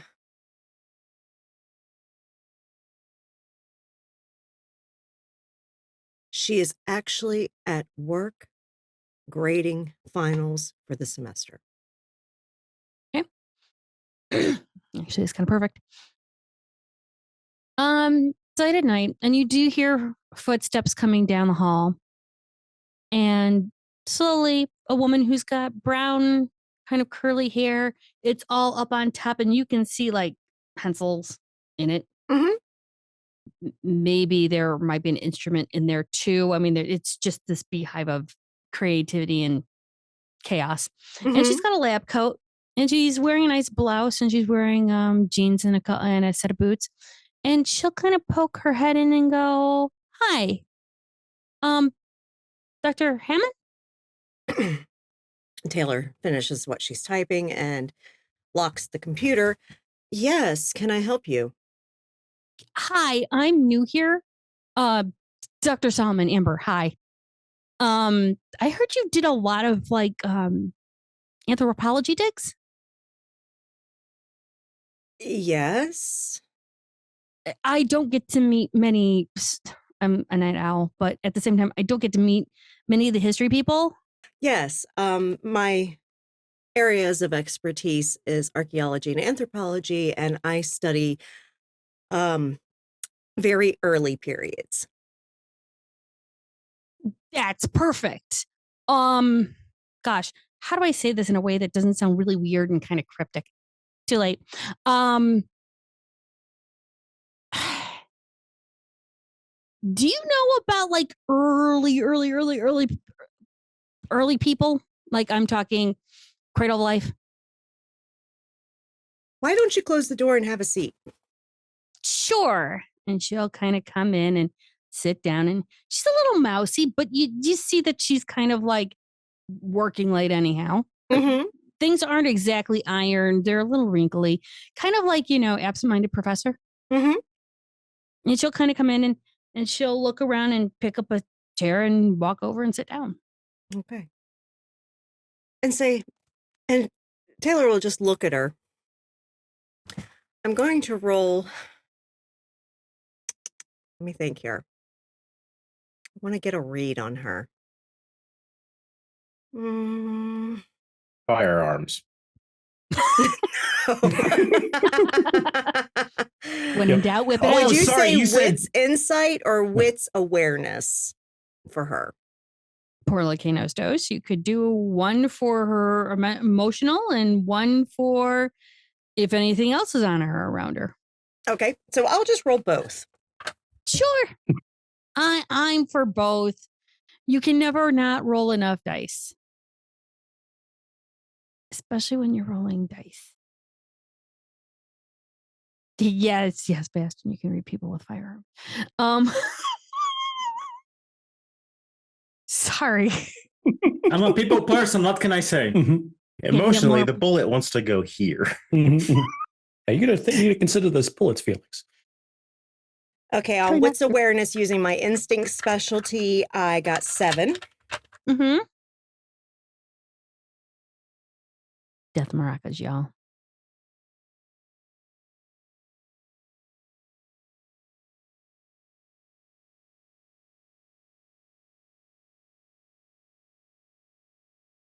On wits insight, I got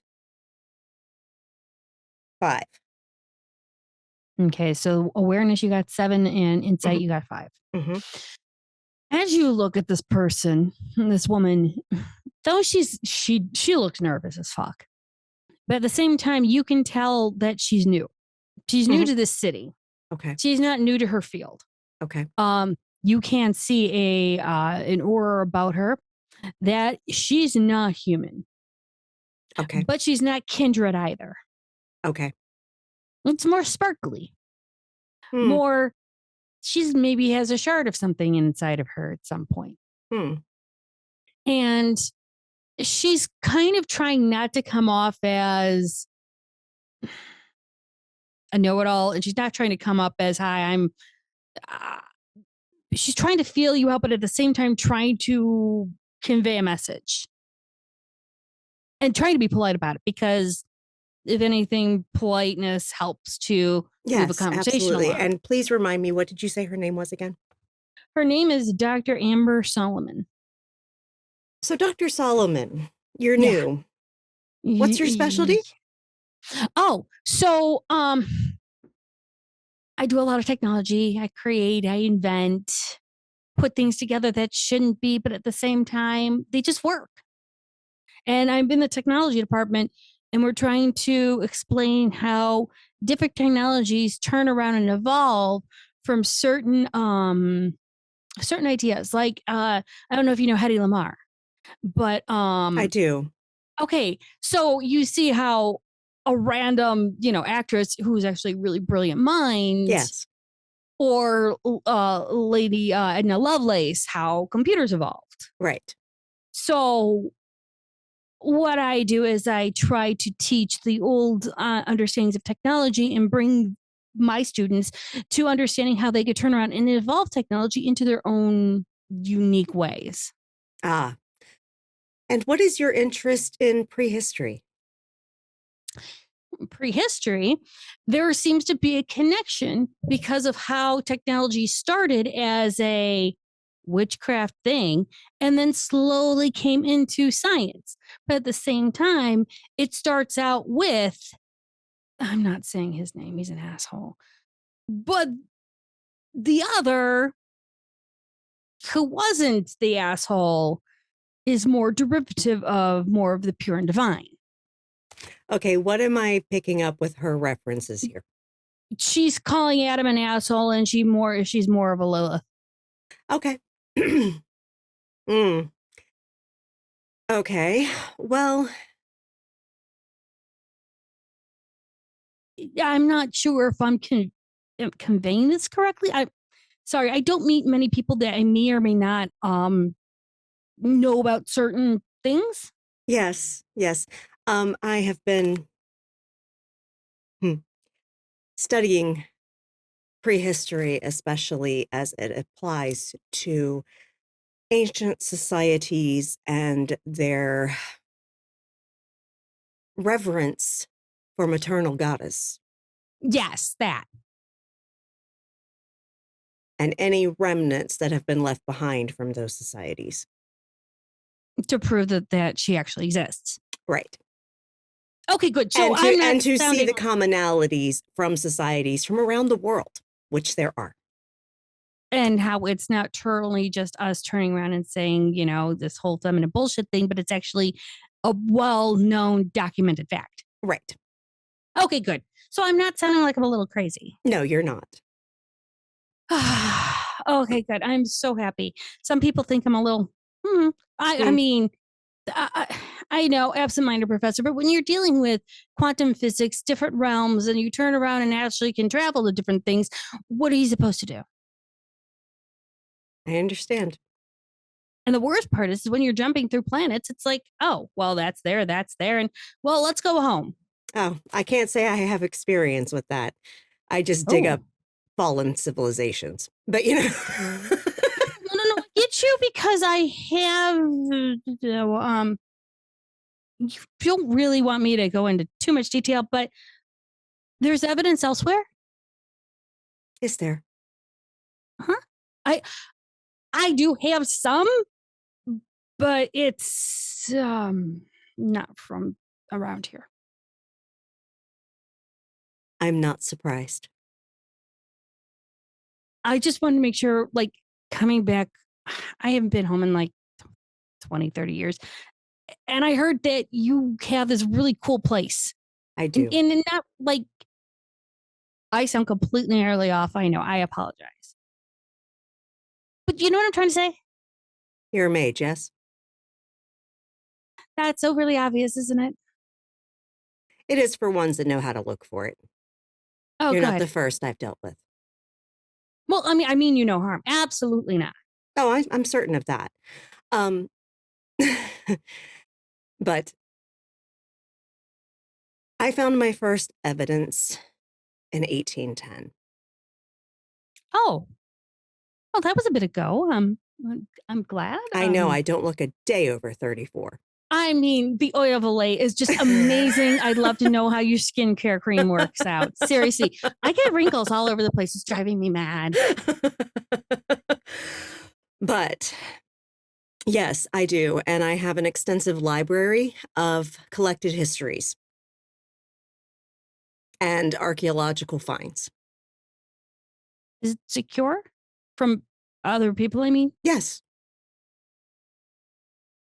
Can I give you a piece to keep it secure? Of course. Can you permit me a moment to go and get it? Yes. And she will get up really quickly and teeter down really fast. And you're hearing this kind of like almost like skittered mouse kind of running because so excited. It's only about a few minutes and she comes back. And just before she hits the door, she kind of slows down, takes a breath to try and bring herself back to being, and then walks in and she's holding a box. And this box is of a wood you've never seen before. Wood should not shimmer like metal. And she will slowly put it down on your desk. And she'll go, I was in a place where, sadly enough, this civilization passed, and we were looking for this kind of ore. It's a long story, but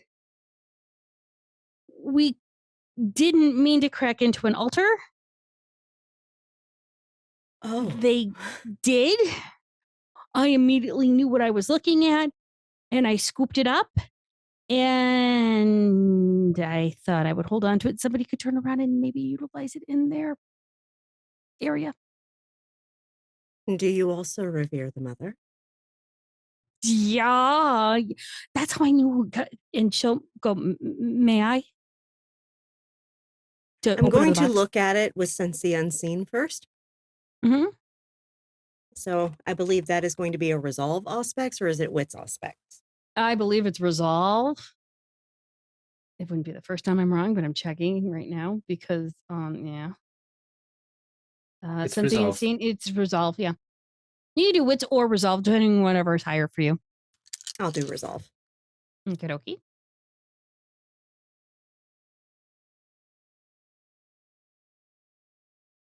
That's 5. Looking at this box, Mhm. it shouldn't exist. It's not magical, but at the same time, there is this magic holding it together, making it so that it can be here. It's more of like there's this gentle shield protecting it, because if the elements were to hit it, it might no longer be here. It is older than anything you have ever seen before.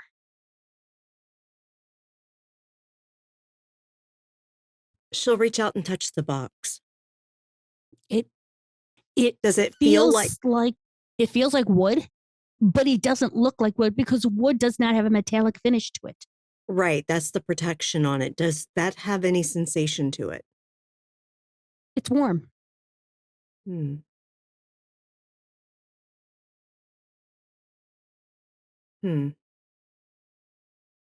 Yes, you may.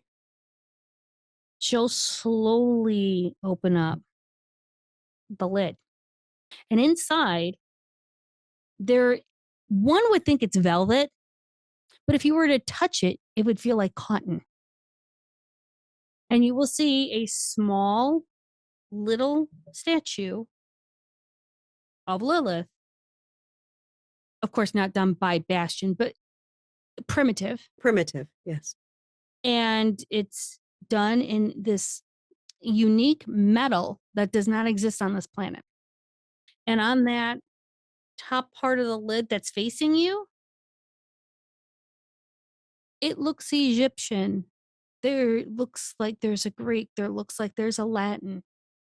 It looks like all of these other languages revering the mother. But it's written before these languages even existed on the earth.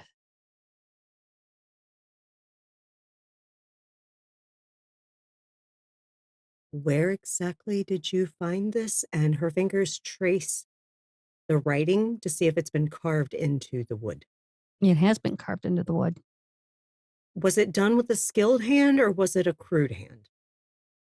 You can see from your own idea that it's what an artist would have done at that time period, but it would be crude in more modern times. Right.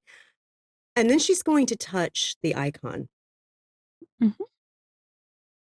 What sensation does she get from it? Is it cool to the touch? It's a neutral. It feels almost like clay, but again, it looks like metal. And it's been there for some time. You can tell the worn parts where people have gently touched it or caressed it. This was well loved. Immediately when I saw it, I had to turn around and grab it. And I hope you don't mind me bringing this to you, because where I found it, things should not exist. And here we are. Please close it. She will. She'll just gently close it with her hand and just close it. Like, where exactly did you find this? L23. It's planet 7 light years away from here. I'm an Ethernaut.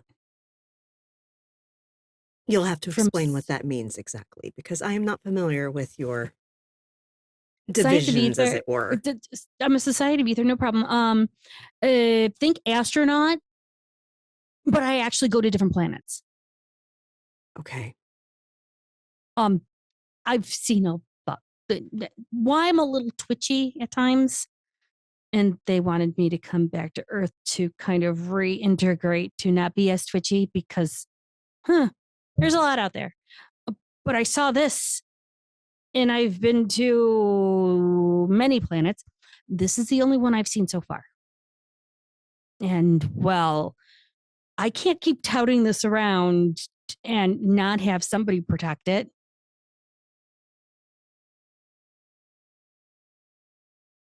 Do you mind? I don't mind. Are you okay? Cool. Yes, I am okay. I would say my garden is the safest place it could be. Oh, you have one? Yes. Where? I mean, I don't want to impede upon it. Wicker Park. Go to Subterranean. Heard about that place. Really good music. Mm-hmm. Okay. The acoustics I'd love to go. Amazing. Yeah, I was hearing about that. There was some. Oh, it was a Give me a second. A graduate student says that a band called Baby Chorus plays there often. Yes, they do. Okay, because they were going on about this thing, and I was like, I may or may not have time. I wasn't sure, and then I had to check my flight schedule. It was a crazy time just trying to integrate back in. But I'm just so glad that you understand what this means, and I don't have to turn around and oh my hi. Yes. So, will you be working here at the university for long? Yeah. Well, my society again wants me to reintegrate, so I might be here for maybe about 2 to 3 years, and trying not to be skittish again. I understand. Come to Subterranean. Okay. The relic will be there, as well as the library and other relics that have been found. You have a library? Mm-hmm. Oh, may I read into it? I mean, as a read from it. Do you mind, sister? Oh, thank you. You don't know how long it's been since I've been able to read some good literature. And I mean, good literature. You can only read so much Shelley. And I'm not talking about the husband. I'm talking about the wife. Mm-hmm. So. Yes. But I appreciate this. Thank you so much. You're welcome. If you need anything, I'm more than happy to look at things with, special eyes and such. I may have something I need you to look at. Oh, I love looking at stuff and trying to find out what it is. It's kind of what I do. Yeah. Let's plan to meet up next week. Oh, on Saturday night? Yes. Sure. Meet me at Subterranean. She makes a note. Yep. And let's say 8 p.m. Okay, great. That sounds perfect. It's an hour before show starts, so we can sneak down before anybody notices. Oh, nice. Oh, who's playing? Baby Chorus that night. Oh, great. Well, then I'll actually get to see them play. That'll be awesome. Mm-hmm. Perfect. Yeah. Sure, I like it. Do you want me to bring anything? Oh wait, do you? I keep forgetting. You don't need any. You don't need to. It's fine. Sorry. Just come as you are, dear. That was a great song. I miss that band. Sorry, I'm just so used to going into bringing things when I go to people's houses. I don't even think about it anymore. That's okay. I appreciate the gesture. If you would like to bring something, you know what? I know what you can bring. Mm-hmm.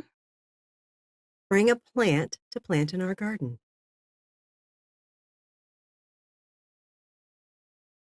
Oh, there's a lot. Is it from this planet or any other planet? Whatever you think will thrive. I know a couple of them that are from this really, really, really cool plan. I'll explain to you later. Okay. Okay, yeah. Oh my God, this is amazing. Thank you so much. Do you guys shake hands? Yes. And she Okay, will. great. Thank you so much. Wow, this has been a very fortuitous night. I didn't even think this was going to happen. Huzzah! By the way, how'd you hear about me? Oh, well, the wind whispered and the fire crackled, and then all of a sudden the smoke turned around and made this lady, and the lady said to find you. Okay. And I went, all right, well, nature's talking. Who am I to listen? But yeah, no, I appreciate it. Thank you so much. This is really, really cool. You're welcome. Well, you have a great night. Yes, you too. I need to go now make things explode. Okay, have fun with that. Thanks. And she'll skitter back off. And while Taylor's having Taylor's just sitting there shaking her head. you now have a wonder on your desk. Yeah, I do. And now I have an aetheryte that's going to be joining my garden. It's fine. Of all the traditions you could have got, I'm so sorry. She's going to be so obsessive and flighty. It's not all of them are flighty. Okay. Obsessive? Have you met obsessive, Taylor? Yes. Yeah, but that's vampire obsessive. This is mage obsessive. I know, but it's a fit. I mean, aetherites are all obsessive, stalkers. but they're not all flighty. You can't be flighty and have survived as an ethernaut. Yeah, so at this point, Taylor is going to close up the laptop and take it home to finish grading because she cannot focus here anymore. She's going to take that with the relic and take it to the garden on her way home.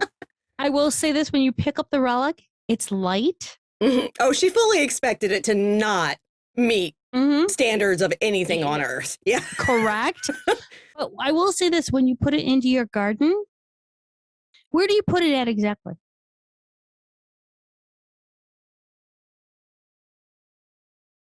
She is going to put it in a niche that has been carved into the subterranean grotto, where ritual supplies are kept.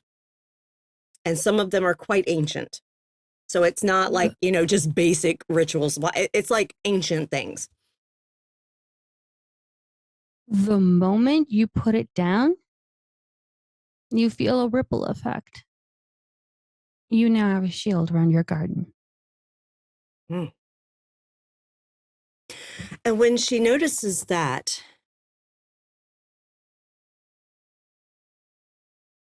interesting that it allowed her to remove it. If you want to remove it, you're able to do it. You can take off the shield if you want. It will give you that choice. No, but Taylor's just thinking interesting that something that creates a shield around gardens allowed her to remove it. Mm-hmm.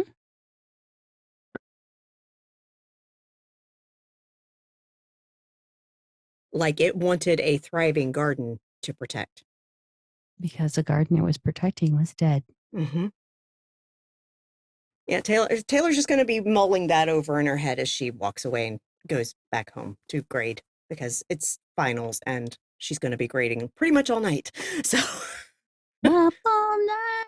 And as you are doing that, I believe we have one more, and that's a Theo Magnuson. Where are you two gentlemen at? John, where do you think Magnus would have ended up after the bullshit of earlier in the night?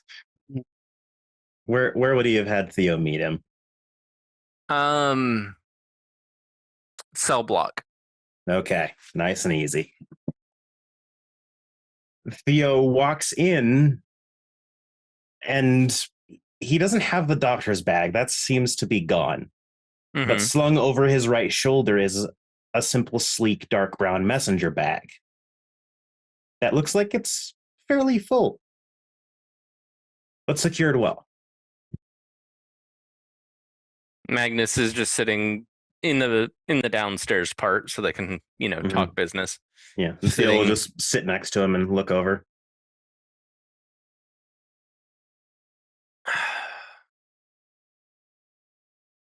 He's drinking brandy.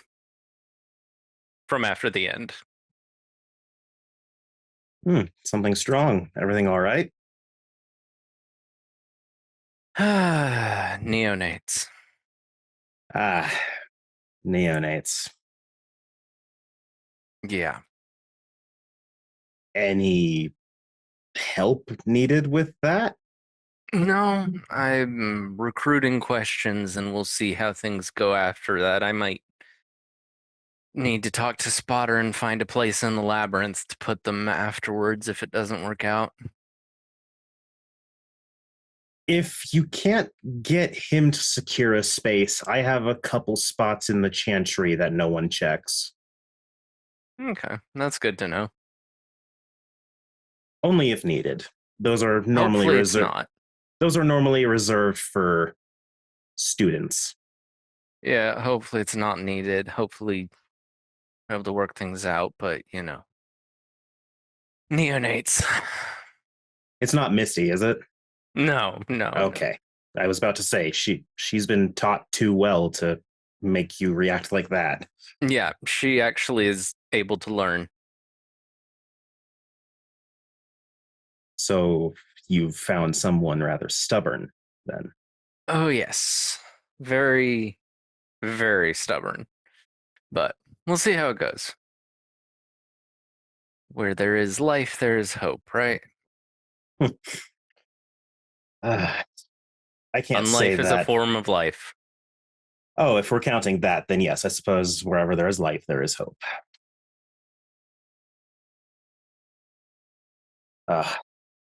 So what have you been up to? My own headache. You have neonate, I have snakes. I have been getting word on their movements.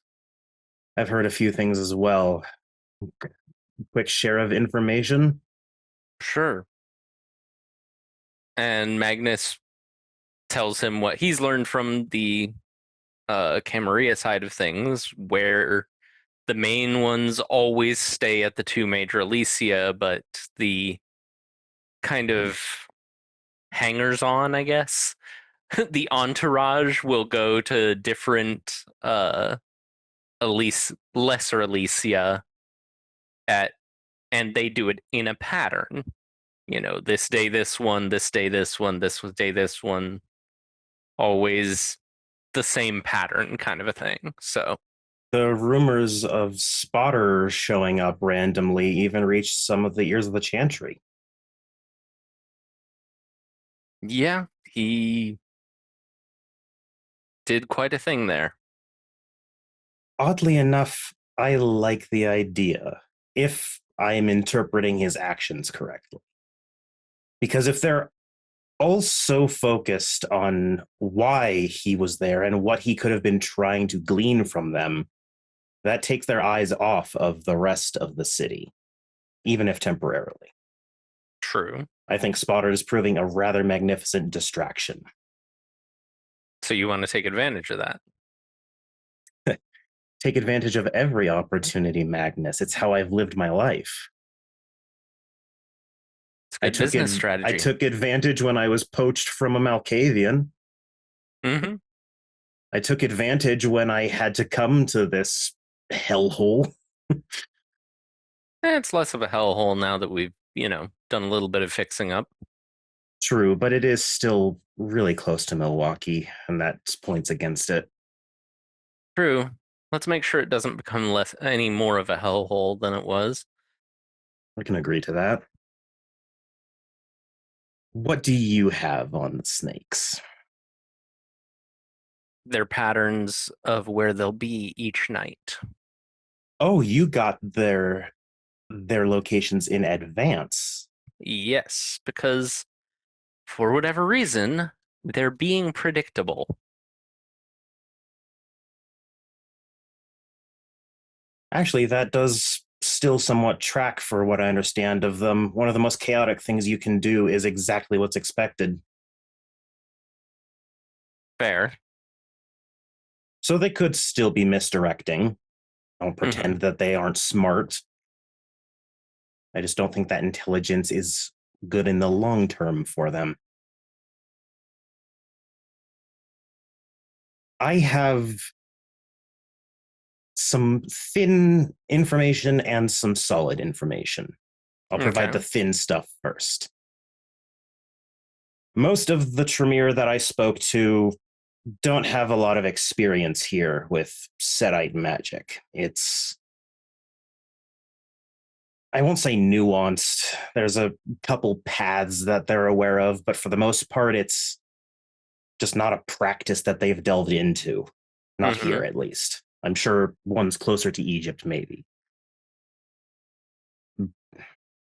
So I won't say it's impossible for me to reverse anything they might have done or tamper with anything that I have done. It would probably just be a challenge for me. So I'll warn ahead of time for that. Okay. I then spoke to, well, I suppose she's not a work associate now, just more of a friend. Have you ever heard of Dr. Blazovic? The La Sombra? No, she Dr. Blazovic is a Zamisi that lives around. That one. Sorry, I'm not up on everyone that's in the city. There's a lot. It's a large city. Mm-hmm. Junie, what is her lands again? Like, what does she consider her domain and area? Pretty much the spa and the water retreat that's around and the gardens behind. Okay, so not like a large portion, just enough for it to cover her actual buildings. I would say between 4 and 5 acres, at least, because she has it's a wellness retreat, and it's more of like a spa. So for her, it's more trying to make sure that her guests as well as her patients are comfortably, relaxed and secure. Then Theo will describe the wellness retreat and where it is and say, she has a unique Zamisi talent of knowing what goes on in her territory. And she said that they haven't done anything, but she has found some wandering her area. Here's the interesting part. Pursued by a dog. Like a dog, or like a wolf? As she described it to me, she said dog. I don't know if that necessarily means anything one way or the other. I mean, there are dogs and then there are dogs, And then depending on if it is dog like you or dog like questions. I didn't want to make any assumptions, but telling you about a potential thing, especially no offense to the werewolves, but they are walking into the territory of a Zamisi. Did she describe the dog? Junie, what sort of description would I have gotten on this dog? Lanky. Tall, but not too tall. Short fur. Weird ears she hadn't seen before. It looked like it needed a cheeseburger. Actually, it looked like it needed a whole fucking meal because it looked like it was just, you can see a couple of ribs at times. It wasn't a very, it's not completely malnourished, but it could use a little beefing up. And Magnus gets that description exactly as the doctor described it. Magnus just stares at he's listening and then he just stops and he's just staring at him and then he just reaches over, picks up the brandy, and Theo will sort of indicate his head like, may I have a glass? Magnus takes out a bottle and just puts it on the table. So, and that's not all the Setite information I have. Just to let you know, I had let questions know about the Setite issue. There's a tribe, I guess it would be like our clans, of the werewolves that have a particular hate boner for the Setites. And their particular wolf form is more of a jackal. Like the Egyptian jackals. That is so very enlightening, and I am glad to know such information. Yeah, so I would advise the good Dr. Blasevic not to engage with that dog and just let him do what he's going to do, or she, I don't know. I do not believe she would do anything so untoward as to attack a random stray following something that she doesn't fully trust in her own domain. Well, but she's in luck because warn. it won't be in her domain much longer. I will warn her all the same. And to add to the bonuses, you found locations and patterns. Mm-hmm. I got a location and a name. Really? There is a pattern that Setites seem to have when setting up operation.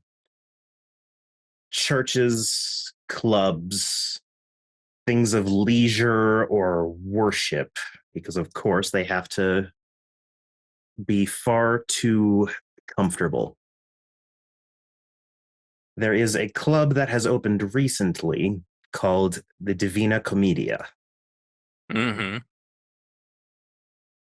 3 layers to this club: Paradiso, Purgatorio, Inferno. The proprietor and owner of said club is named Carmen de Salboa. Kindred, as far as I've understood it. Clan indeterminate as of yet.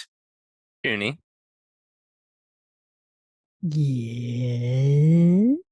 With Magnus having status among the cam, can he recognize that? And what would the role be for recognizing who that is?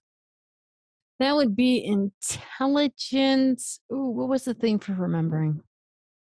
Do intelligence insight because you're trying to remember something. Okay. And just for anyone's sanity, it's Caramin, not Carmen. Okay. Just to make sure. Surged and got hungrier, so this is going to be fun. What? You're only at 3 hunger. Fine. Yeah, only at 3 hunger. Nobody's gonna walk in bleeding. You're fine. Yeah. He's a doctor. That's constant risk. That's okay. That's 3 successes with a willpower spent. Yeah, no, you would know somebody with that name. It sounds like somebody completely new. Like they either presented themselves at court and have never attended LSCM, or they're new to the point where they set up things prior to and now finally following through. And they're finally coming to Chicago and doing their whole introduction. Either they have like within a week or 2, or they will be shortly. Because this is a new person altogether in Chicago. Okay. And from what I understand, this location is providing several kindred services, which does not surprise me. But it seems to be a place catering to us. Is it like... Okay, I remember that before he got run out of town and then disappeared, which we don't ask Naomi questions about, that Capone was working with the Malkavians about some human smuggling operations. Is this that same kind of catering? Potentially, from what I've gathered, this is where my information started to run a bit dry. Mm-hmm. I would assume such services include places with lack of windows to rest, meals, perhaps connection and assistance. Mm-hmm. I've already sent word to all apprentices in the Chantry to ignore any invitations to such a place. Yeah. Because we can't lose neonates to Setites. Yeah. Because that just makes more Setites, which Yeah. none of us need. Especially because Tremere Setites wouldn't have the weaknesses of regular Setites. They would be harder to tell. Although we would notice immediately if our clans started working with them, because our techniques are vastly different.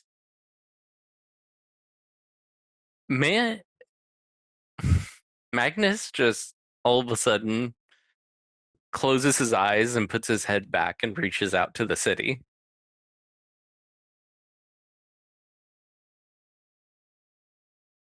Yes. I'm sure Spotter's been talking to you about the snakes. There are several people asking me about snakes. Apparently, we're Slytherin now. I don't. There are a branch of our kind that are, consider them chaos worshippers. No, and your rebel rousers aren't chaos worshippers either. No, those just care about things too passionately and without enough forethought. Chaos brings in change. Change is good, but change also is at times undetermined unless you have intention. Mm-hmm. The rabble rousers try to have intentions towards good, positive change. These purely want chaos for destructive ends. Mm-hmm. What would you like me to try and attempt? I just wanted to know if you can tell the difference between the different clans that we have. Only by an action.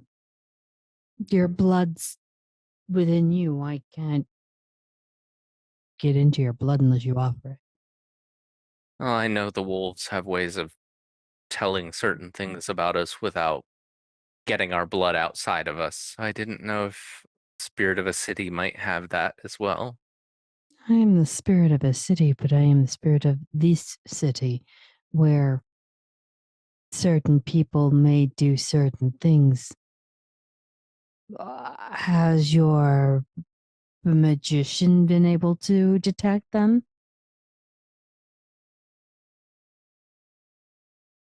He's working on it.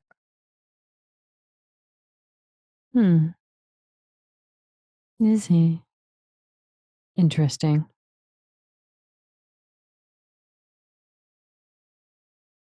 But I can only tell more based on action. If there's an action being taken in my city, I can then gently pinpoint a bit. You need to give me a bit more of a understanding. Spotter asked me earlier about these creatures, but at the same time, trying to understand where we're going. Okay. I found a house they stay in close to the border only because the intention. Got it. Thank you. Of course. Magnus opens his eyes back up. And he sees Theo is just now putting the bottle back down. So, I know you did a thing where you could make a ward against Niktugu. Could you make a ward against Setites? Oddly, I feel that would be easier to accomplish because we have ready samples compared to the difficulty I had with the Niktugu ward. Okay. I probably won't even need to utilize the extra hours that we seem to benefit from, honestly. Okay. But I could probably start development on it. Because if we could have a way to weed out the Setites, differentiate them from other kindred.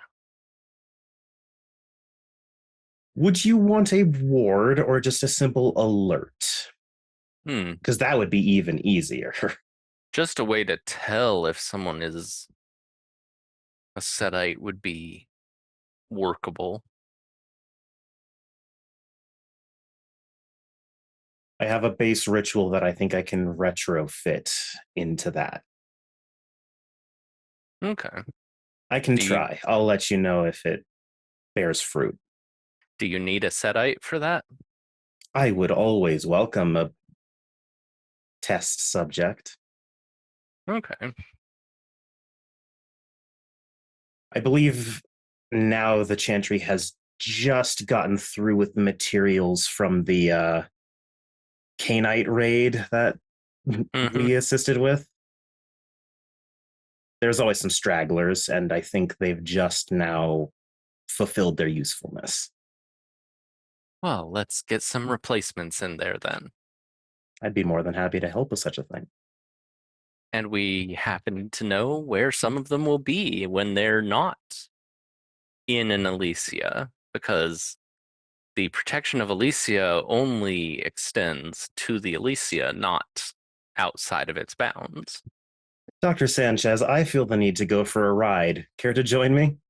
I think that's a wonderful idea. And Theo rests his hand on his messenger bag, and Magnus can see he's not doing a good job of hiding how giddy he actually is. But about what's a little unclear. Magnus just kind of cracks his neck, and Theo can see some scratches on his neck that are not actually healed. And he's just like, just let me get a jacket so I'm not walking around like this without, It'll make sense when we find them. I'm sure I will learn as I go. I think that's a good place to end the scene. And as you guys leave and our kindred are going about their night with whatever is happening in their neck of the wood, I think that's a great place where we're calling session. And I turn it over to Mama. All right. Well, thank you everyone for joining us tonight.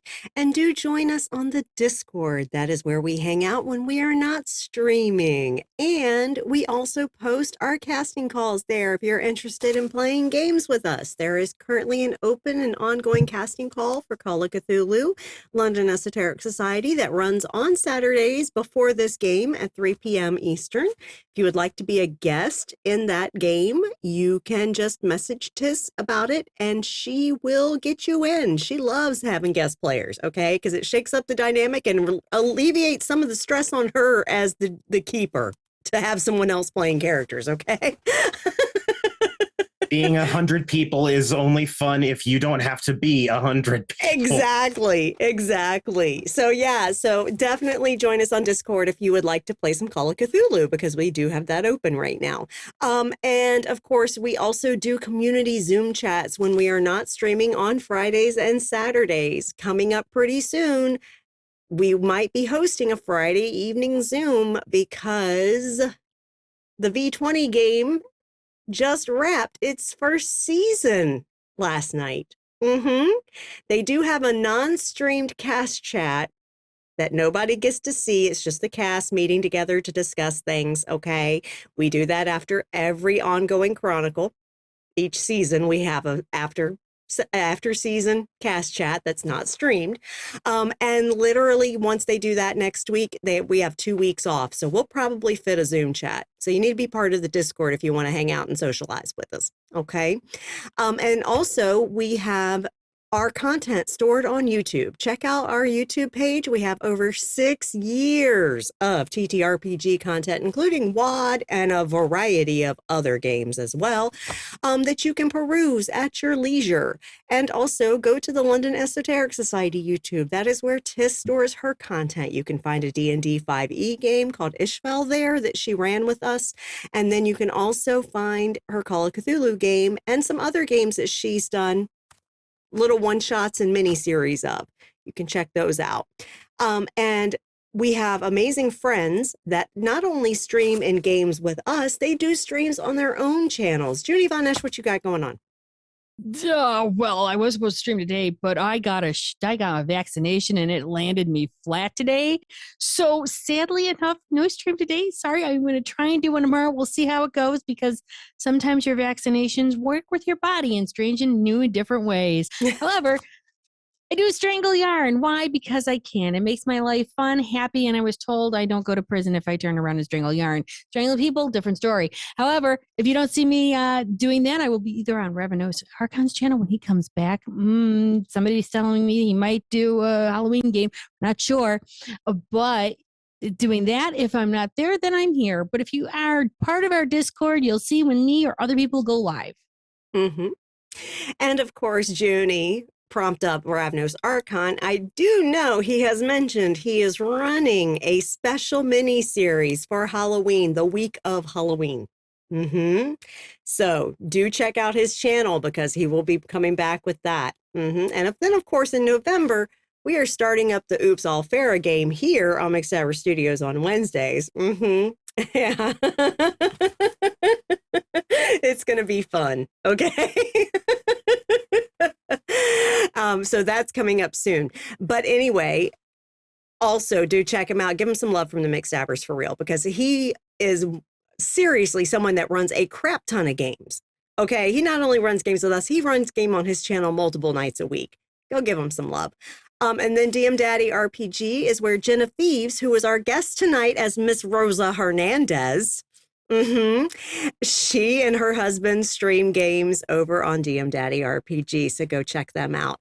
And of course, Psychoshire, she played in our V20 game on Friday evenings, and she also streams video games on her channel most days of the week. So go check her out if you're into video games, okay? And we also have merch. If you would like to check out some of our studio merch, you can go to our Zazzle store. That the link is in chat now, and make sure you are signed in on Zazzles and have your settings so that you can see all items. They're based on ratings. Okay. So because we do have some that are rated adult, like our Camp Wish a Motherfucker Would Camp Counselor t-shirt that Magnus here is wearing. He was signed in and had his settings right so he could see that and order it.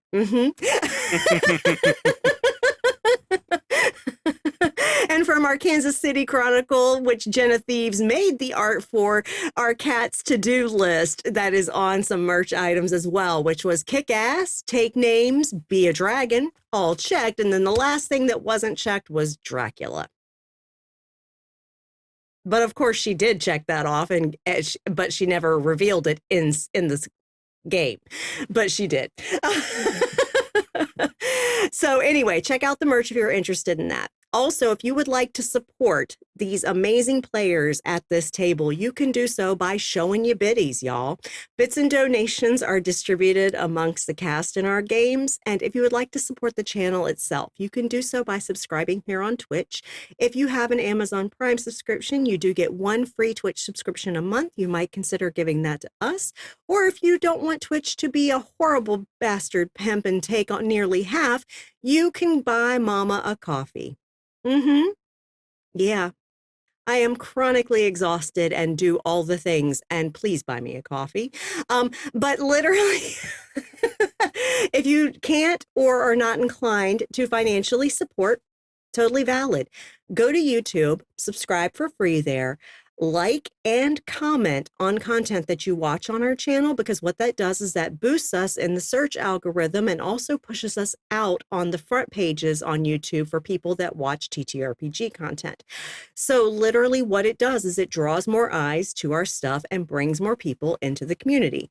And we have literally gotten a number of community members that are now watching live on Twitch because they caught streams that we did on YouTube and they join the Discord and get alerted when we go live, and now they join us live. So really that's a free way that you can support us that brings our more people into the community, and we appreciate all of you that do that. Okay, it's a free way that you can support us.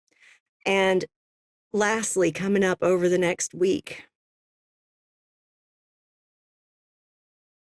we have literally just Saturday streams right now.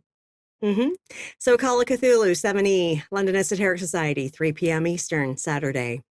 And then 8 p.m. Eastern, we are back here with Vampire the Masquerade, Chicago, Hidden City. Yeah. Yeah. So lastly, what I'm going to say is please take care of yourself. I'm McStabber. I'm a registered nurse, and I'm going to say it is very important to take care of your well-being, whether it be mental. And if you are in crisis, please reach out to your support if you have it. If you have professionals that you can get assistance from, please get on their schedule as soon as possible. If you don't, please reach out to a crisis support line. In chat right now is a list of organizations you can call or text 24 hours a day, 7 days a week. Okay. And they can help you if you are in crisis. If you are in another country outside of the US, if you are doing something else and you feel like, you need help, go to findahelpline.com. You can look up by your location, your crisis support resources.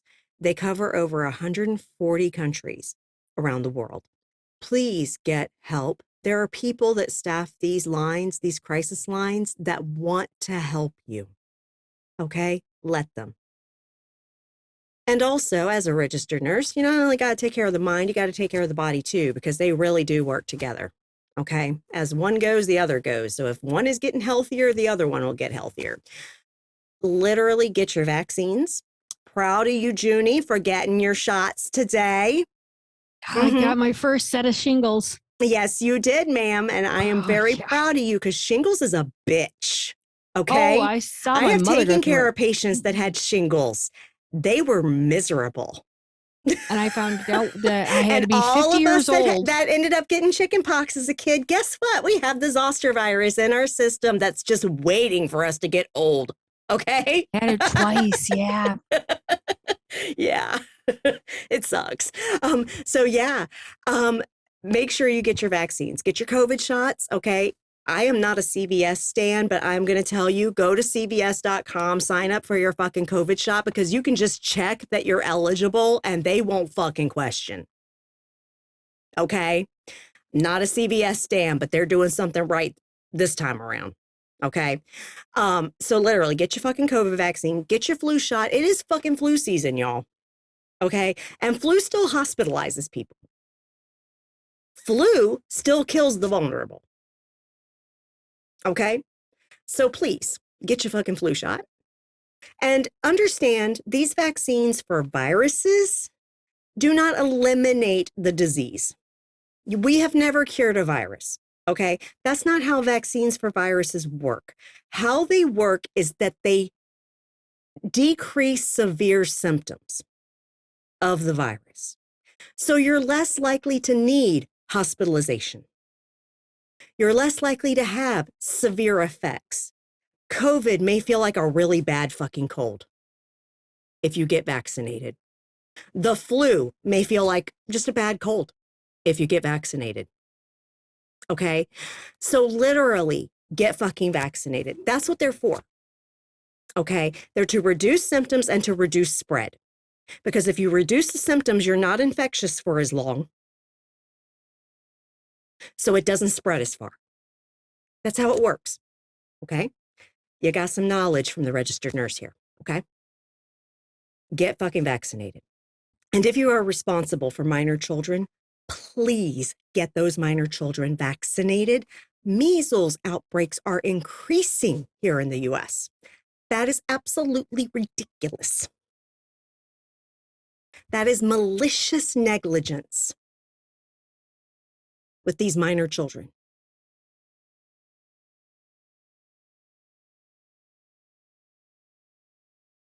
Literally, vaccine preventable illnesses that are not viral, vaccine preventable illnesses like measles, polio, these things, they legit are making a comeback when we nearly eradicated them.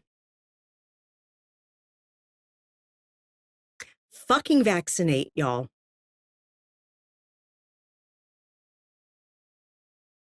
And truly, take your meds, drink your water, get some sunshine when you can, but make sure you wear the SPF because we only get one skin in our lifetime and it is an actual organ of our body. Take care of it, okay? Skin cancer is a bitch. And lastly, every fucking day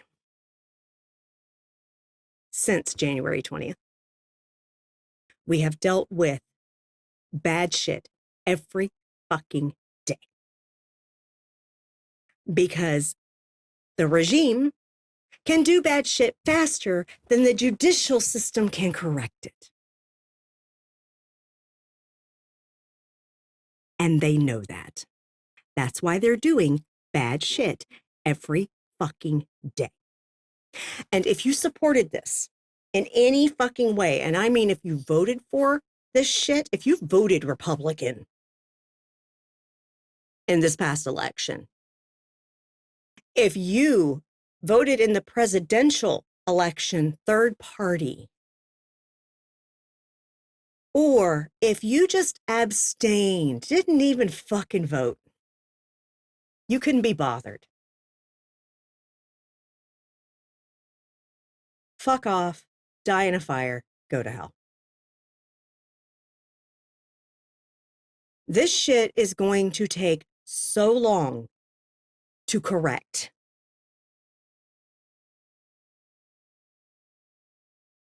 And we still have, how long before we can be done with him and his regime? How long? I want everyone that's watching this that is in America that is eligible to be registered to vote, fucking register right fucking now. Go to your state's fucking voter website. Sign up to get registered. Okay? Because in 2026, next year, there is a midterm election that decides Congress and its power. Everyone needs to vote. If your state allows for mail-in voting, I want you, as soon as you get your registration, to sign up for fucking mail-in voting. Make it permanent. You always get a ballot to mail in. Because I guarantee you, ICE and the fucking Gestapo is going to be at fucking polling places. Abso-fucking-lutely they are. They're going to be grabbing people that look like they vote Democrat. Look at what they're doing in Chicago. Look at what they're doing in Portland. They are hitting sanctuary cities as a test. What they do to us, they'll do to you. Absolutely. It's a test to see how far they can go. Next city might be yours. Register to fucking vote and plan to vote in the fucking midterms next year. I'm dead serious. If you sit this out, you're just encouraging the fascism. I know I've gone off tonight, but I'm serious. I'm fucking pissed at this point. This is hurting a lot of people. Children around the world have died because USAID got cut off. Children here in America are dying because of programs and studies getting cut off.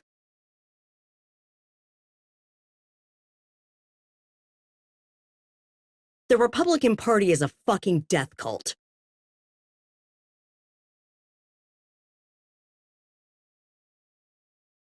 I said what I said.